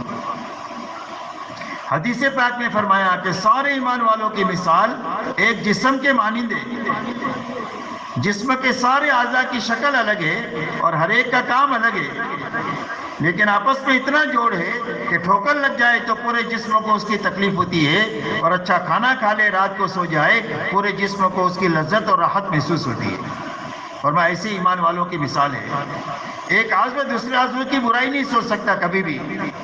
پیر کبھی نہیں کہے گا کہ میں تیرے بوجھ کو کیوں اٹھاؤں. زبان کبھی یہ نہیں کہے گی کہ میں پیر کے لیے کیوں استعمال ہوں. اپنے لیے ہر عضو کم کام کرتا ہے، دوسرے کے لیے زیادہ کام کرتے ہیں. فرمایا ایمان والوں کی مثال ایسی ہے کہ کوئی مسلمان اپنے بھائی کی برائی کبھی سوچ نہیں سکتا، اس لیے کہ جس کے دل میں ایمان ہے وہ تو اللہ کی نگاہ میں اتنا قیمتی ہے کہ اللہ اس کی وجہ سے ساری دنیا کے نظام کو باقی رکھیں گے. حالانکہ دنیا میں چھوٹے سے چھوٹا نظام ایک فرد کے لیے نہیں چلایا جا سکتا ہے. کیا بس کسی ایک آدمی کے لیے چلائی نہیں جائے گی، ایک گاؤں سے دوسرے گاؤں کے لیے. ٹرین ایک پیسنجر کے لیے نہیں چلائی جائے گی، لیکن جب تک ایک آدمی اللہ اللہ کہنے والا ہوگا اللہ اس آدمی کے لیے پوری دنیا کا نظام باقی رکھیں گے. تو یہ اتنا قیمتی آدمی ہے، یہ قابل محبت ہے، قابل نفرت نہیں ہے. ہر مسلمان سے محبت کرنا سیکھنا ہے اور نفرتیں آپس میں ختم ہو جائے اور عبادت زندہ ہو جائے. اور میں دو چیزیں زندہ ہو جائے گی تو ماحول پاک ہو جائے گا. اب ماحول کے بننے میں سب سے پہلے ہمارے گھر کا ماحول بننا چاہیے، اس لیے کہ ہمارے لیے دینداری جو آئے گی آسان ہوگی وہ اپنے گھر کے تعاون سے ہوگی کہ مرد ہے، عورت ہے، بچے ہیں اور سارے دیندار ہیں. تو جو بات آپ دین کی کہیں گے سارے اس کے لیے تیار ملیں گے. گھر میں آپ پہ دینداری ہے، عورت پہ دینداری نہیں ہے تو آپ دینداری کی بات کریں گے. شادی غمی میں تو وہ کہے گی ہم ایسا نہیں کریں گے، ہم تو رواج کے مطابق کریں گے. تو آپ کو عورت کے ہاتھوں مجبور ہونا پڑے گا. عورت کی زندگی میں دین ہے، مرد کی زندگی میں دین نہیں ہے. تو مرد کے ہاتھوں عورت کی زندگی برباد ہوگی. ہمیشہ زندگی بھر خوشی غمی میں عورت کا دین برباد ہوگا. مرد اور عورت میں دینداری ہے، بچوں میں نہیں ہے. تو بچوں کے ناجائز نخرے پورے کرنے میں مرد اور عورت دونوں کی دینداری جو ہے وہ متاثر ہوگی. اس لیے کہ دین جو چلتا ہے وہ آپس کے تعاون سے چلتا ہے. کس سے چلتا ہے؟ آپس کے تعاون سے، ساتھ دینے سے. اسی لیے قرآن میں اللہ حضور صلی اللہ علیہ وسلم سے فرماتے ہیں ثم اوحینا الیک ان اتبع ملت ابراہیم حنیفا، کہ نبی جی ہم نے تمہارے پاس یہ وحی بھیجی ہے کہ آپ ملت ابراہیمی کا اتباع کریں. تو ملت ابراہیمی میں کیا ہے کہ ملت ابراہیمی میں ابراہیم ہے، اسماعیل اور حاجر ہے علیہم الصلاۃ والسلام. ایک مرد ہے، ایک عورت اور ایک بچہ ہے، اور تینوں کا ایک دوسرے کو تعاون ہے. حضرت ابراہیم علیہ السلام کو حکم ہوا کہ اپنے بیوی بچے کو وادی غیر ذی زرع میں یعنی موت کے منہ میں چھوڑ کر آپ ہمارے کام کے لیے جائیے. کہ بھئی حکم آسان ہے کہ مشکل ہے؟ تو مشکل حکم آسان کیسے ہوا کہ مائے حاجرہ نے یہ فرمایا کہ اللہ نے آپ کو حکم دیا ہے تو آپ جائیے، اللہ ہم کو ضائع نہیں کریں گے. اس لیے کہ اللہ کے احکامات انسانوں کی آبادی کے لیے ہوتے ہیں، بربادی کے لیے نہیں ہوتے. تو اتنا بڑا حکم آسان ہو گیا. حضرت ابراہیم علیہ السلام کو حکم ہوا کہ اپنے بیٹے اسماعیل کو اپنے ہاتھوں سے آپ ذبح کریں. یہ حکم آسان ہے کہ مشکل ہے؟ کیوں بھائی کیا ہے؟ بولو. مشکل حکم ہے. آسان کیسے ہوا کہ حضرت اسماعیل نے یہ کہا یا ابت افعل ما تؤمر ستجدنی ان شاء اللہ من الصابرین. فرمائے ابا جان اللہ آپ کو جو حکم دے رہے ہیں وہ آپ کر گزریے اور آپ مجھے صبر کرنے والا پائیں گے. جان اللہ ہی کی دی ہوئی ہے، اللہ کے حکم پر لگ جائے تو کام ہو جائے اور حکم پورا کرتے ہوئے بچ جائے تو کام ہو جائے. جان اللہ پر لگانے ہی کے لیے اللہ نے دی ہے. تو اتنا بڑا حکم آسان ہو گیا آپس کے تعاون کی وجہ سے. اس لیے ہمارے گھر کا ماحول ہماری تبلیغ کے ذریعے سے سب سے پہلے بننا چاہیے. ہماری تبلیغ کا اثر ہمارے گھر پر سب سے پہلے دکھنا چاہیے. پھر ہمارے محلوں کا ماحول بننا چاہیے. اس لیے کہ بہو کہاں سے لائیں گے آپ؟ کیونکہ ماحول میں سے تو لانا پڑے گا. اپنی بیٹی کو آپ کہاں بھی آئیں گے؟ ماحول میں ہی دینا پڑے گا. تو ماحول ہمارے گھروں کے ساتھ ہمارے محلوں کا، بازاروں کا ماحول بننا چاہیے.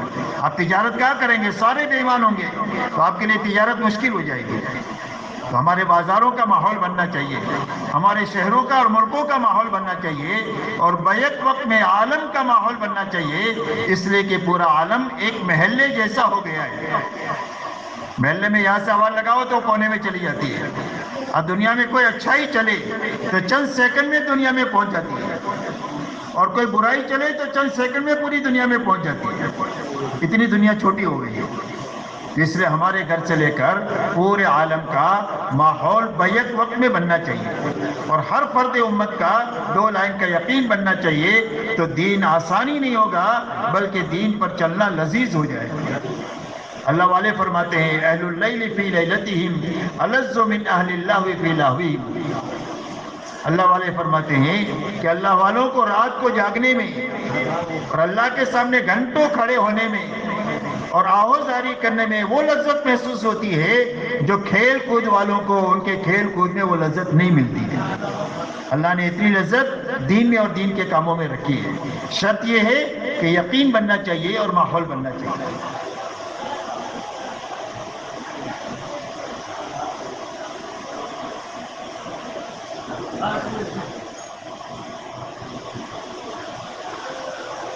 اب میرے محترم دوستو، بیک وقت میں ہر آدمی کا 2 لائن کا یقین بنے اور بیک وقت میں ماحول میں دینداری آئے، اس کا کیا راستہ؟ اس کا کیا راستہ؟ اس کو سمجھنا چاہیے نا بھائی. تو اس کے لیے میرے دوستو راستہ یہ ہے کہ اللہ نے حضور صلی اللہ علیہ وسلم کو ایک تو کامل شریعت لے کر کے بھیجا، دوسرا ہر فرد امت کو اس شریعت پر چلنے کی طاقت مل جائے اور بیک وقت میں ماحول میں شریعت زندہ ہو جائے. اس کے لیے آپ کو اعمال نبوت لے کر کے بھیجا کہ جن اعمال نبوت میں مشغولی کی وجہ سے بیک وقت میں فرد یقین کے اعتبار سے بنے گا اور بیک وقت میں ماحول بننا شروع ہو جائے گا. ایسے اعمال دے کر آپ کو بھیجا.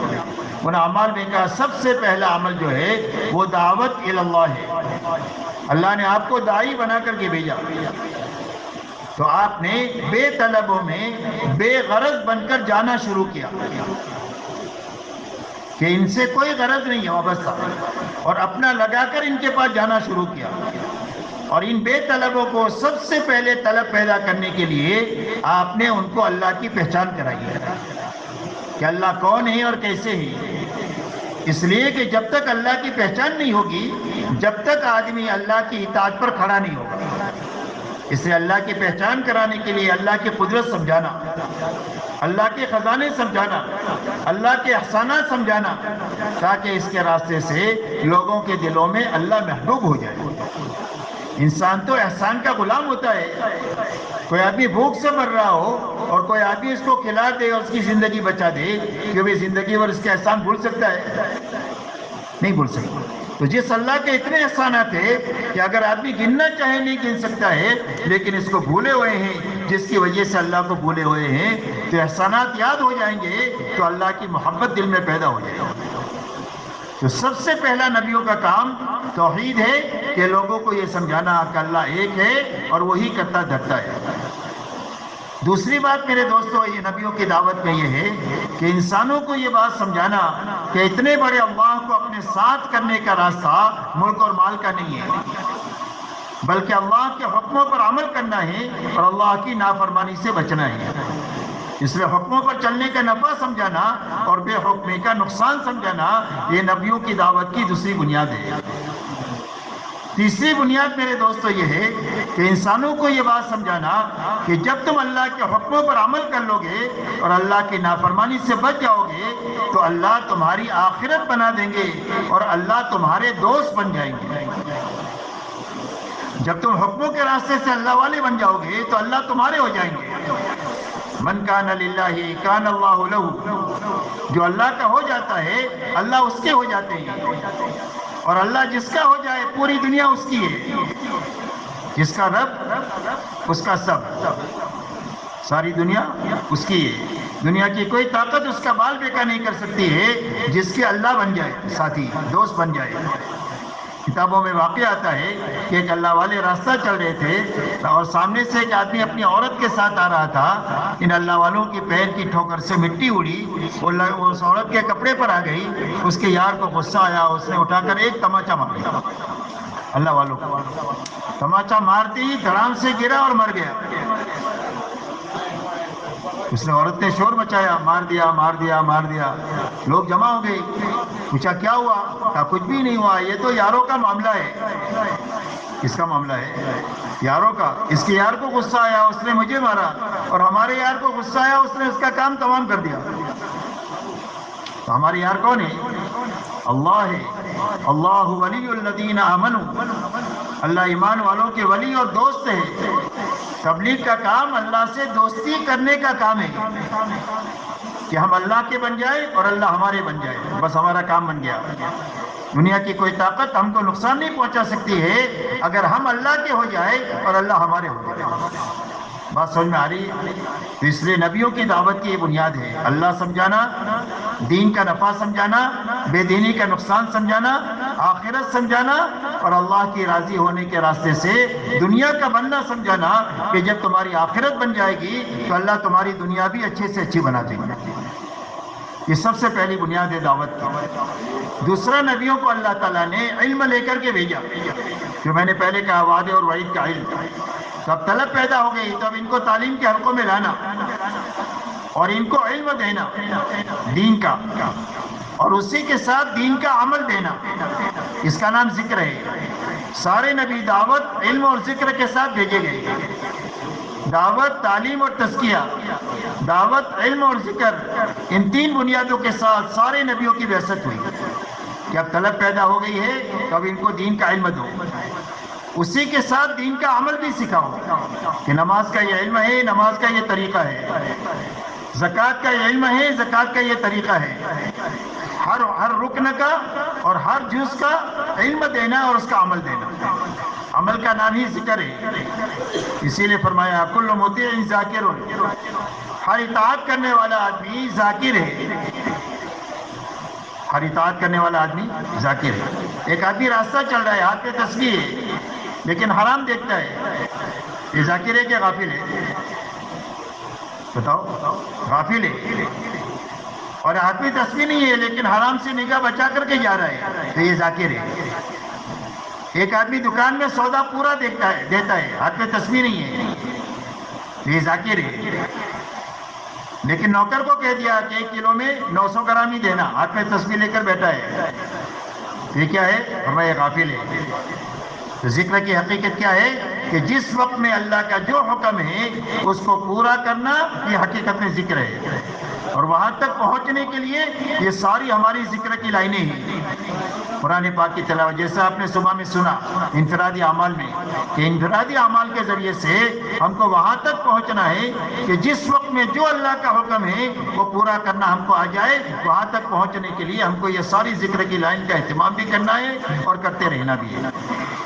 چوتھی چیز، نبی جو ہے وہ اخلاق لے کر بھیجے گئے کہ کسی سے کچھ لیں گے نہیں، اپنا لگا کر کریں گے، کسی سے کچھ لیں گے نہیں، اپنا لگا کر کام کریں گے، امت کی خدمت کر کے ان کو دین دیں گے۔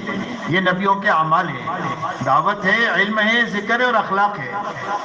آپ نے ان اعمال نبوت میں پوری امت کو مشغول فرمایا، اور اتنا مشغول فرمایا جتنا ان اعمال میں لگنے کا تقاضا تھا۔ ہم اپنے گھر کاروبار میں کتنا لگتے ہیں؟ جتنا گھر کاروبار کا تقاضا ہوتا ہے، تو سارے تقاضے پورے ہو رہے ہیں، اور تبلیغ میں پھونک پھونک کر کے چلتے ہیں تو سارے تقاضے ضائع ہوتے رہتے ہیں۔ یہ سمجھنے کی باتیں ہیں، اللہ ہم سب کو سمجھا دے۔ گھر کاروبار میں کتنا لگتے ہیں بھائی؟ جتنا تقاضا ہے اتنا لگتے ہیں۔ حضور صلی اللہ علیہ وسلم نے پوری امت کو ان اعمال نبوت میں اتنا لگایا جتنا ان اعمال میں لگنے کا تقاضا تھا، اور ان اعمال میں لگنے لگانے کے لیے آپ نے امت کے لیے 2 میدان تجویز فرمائے، ایک نقل و حرکت کا، ایک مقامی محنت کا، ایک ہجرت کا، ایک نصرت کا۔ ایک ہجرت کا اور ایک نصرت کا، دو ہی جماعتیں ہیں، تیسری کوئی جماعت نہیں ہے، یا تو مہاجرین ہے یا انصار ہے۔ اور اللہ نے قرآن میں فرمایا والسابقون الاولون من المہاجرین والانصار والذین اتبعوهم باحسان رضی اللہ عنہم ورضوا عنہ۔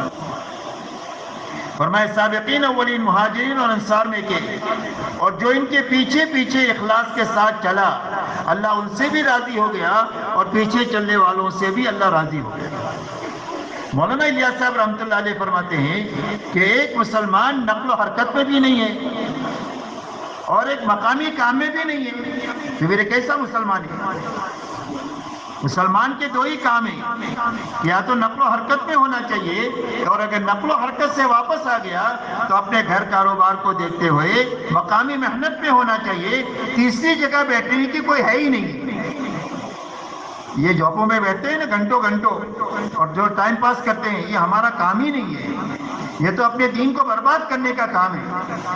اس لیے فرماتے تھے کہ مسلمان یا تو نقل و حرکت میں ہونا چاہیے، اور نقل و حرکت سے واپس آ گیا تو اپنے گھر کاروبار کو دیکھتے ہوئے دین کی مقامی محنت میں ہونا چاہیے۔ جب حضور صلی اللہ علیہ وسلم نے پوری امت کو ان اعمال نبوت میں ان دو محنتوں میں چلایا، تو اس محنت میں چلانے کے نتیجہ یہ ہوا کہ صرف 23 سال میں 650 سال کی جہالت اور 650 سال کی گمراہی صرف 23 سال میں ختم ہو گئی۔ حضرت عیسیٰ علیہ السلام اور حضور صلی اللہ علیہ وسلم کے بیچ میں 650 سال کا زمانہ ہے جس میں کوئی نبی نہیں آئے، جس کی بنا پر جہالت آخری درجے کی اور گمراہی آخری درجے کی، اور یہ ساری جہالت اور گمراہی کتنے سال میں ختم ہوئی؟ صرف 23 سال میں ختم ہو گئی۔ تو اس کی کیا بنیاد ہے؟ حضور صلی اللہ علیہ وسلم نے گلے میں کوئی تعویذ لٹکا دیا تھا ان کے، یا کوئی گولی کھلا دیا ان کو؟ کہ نہیں، ان کو صحیح محنت سے گزار دیا، ان کو صحیح محنت سے گزار دیا اور صحیح اعمال نبوت سے گزار دیا، اور اتنا گزار دیا جتنا اعمال میں لگنے کا تقاضا تھا، اتنا پھرایا جتنا پھرنے کا تقاضا تھا، اور اتنا مقامی کام میں لگایا جتنا مقامی کام میں لگنے کا تقاضا تھا، جس کے نتیجے میں اللہ نے 23 سال میں 650 سال کی جہالت اور گمراہی کو ختم فرما کر کے دونوں کام کو وجود دے دیا، مجمع کو بھی یقین کے اعتبار سے بھی بنا دیا اور ان کا ماحول بھی بنا دیا۔ بات سمجھ میں آئی بھائی؟ آپ کی 23 سالہ محنت کے نتیجے میں جہالت اور گمراہی تو ختم ہوئی، لیکن دو بڑی خیر دنیا میں وجود میں آئی ہے۔ ایک تو پورا مجمع یقین کے اعتبار سے بن گیا، مردوں کا، عورتوں کا، جوانوں کا، بوڑھوں کا، مالداروں کا، غریبوں کا، گردے کی سوسائٹی جسے بنتی ہے، ایسا ایک مجمع تیار ہو گیا جس کو پوری دنیا کے سامنے پیش کیا جا سکتا ہے کہ یہ اسلام ہے اور یہ مسلمان ہے۔ اسلام کو سیکھنے سمجھنے کے لیے تم کو کتاب دیکھنے کی ضرورت نہیں ہے، یہ ہماری جماعت ہے، یہ ساری کتابی شکل میں موجود ہے۔ اسی لیے صحابہ کے بارے میں آتا ہے کانوا کتاب اللہ یمشون علی الارض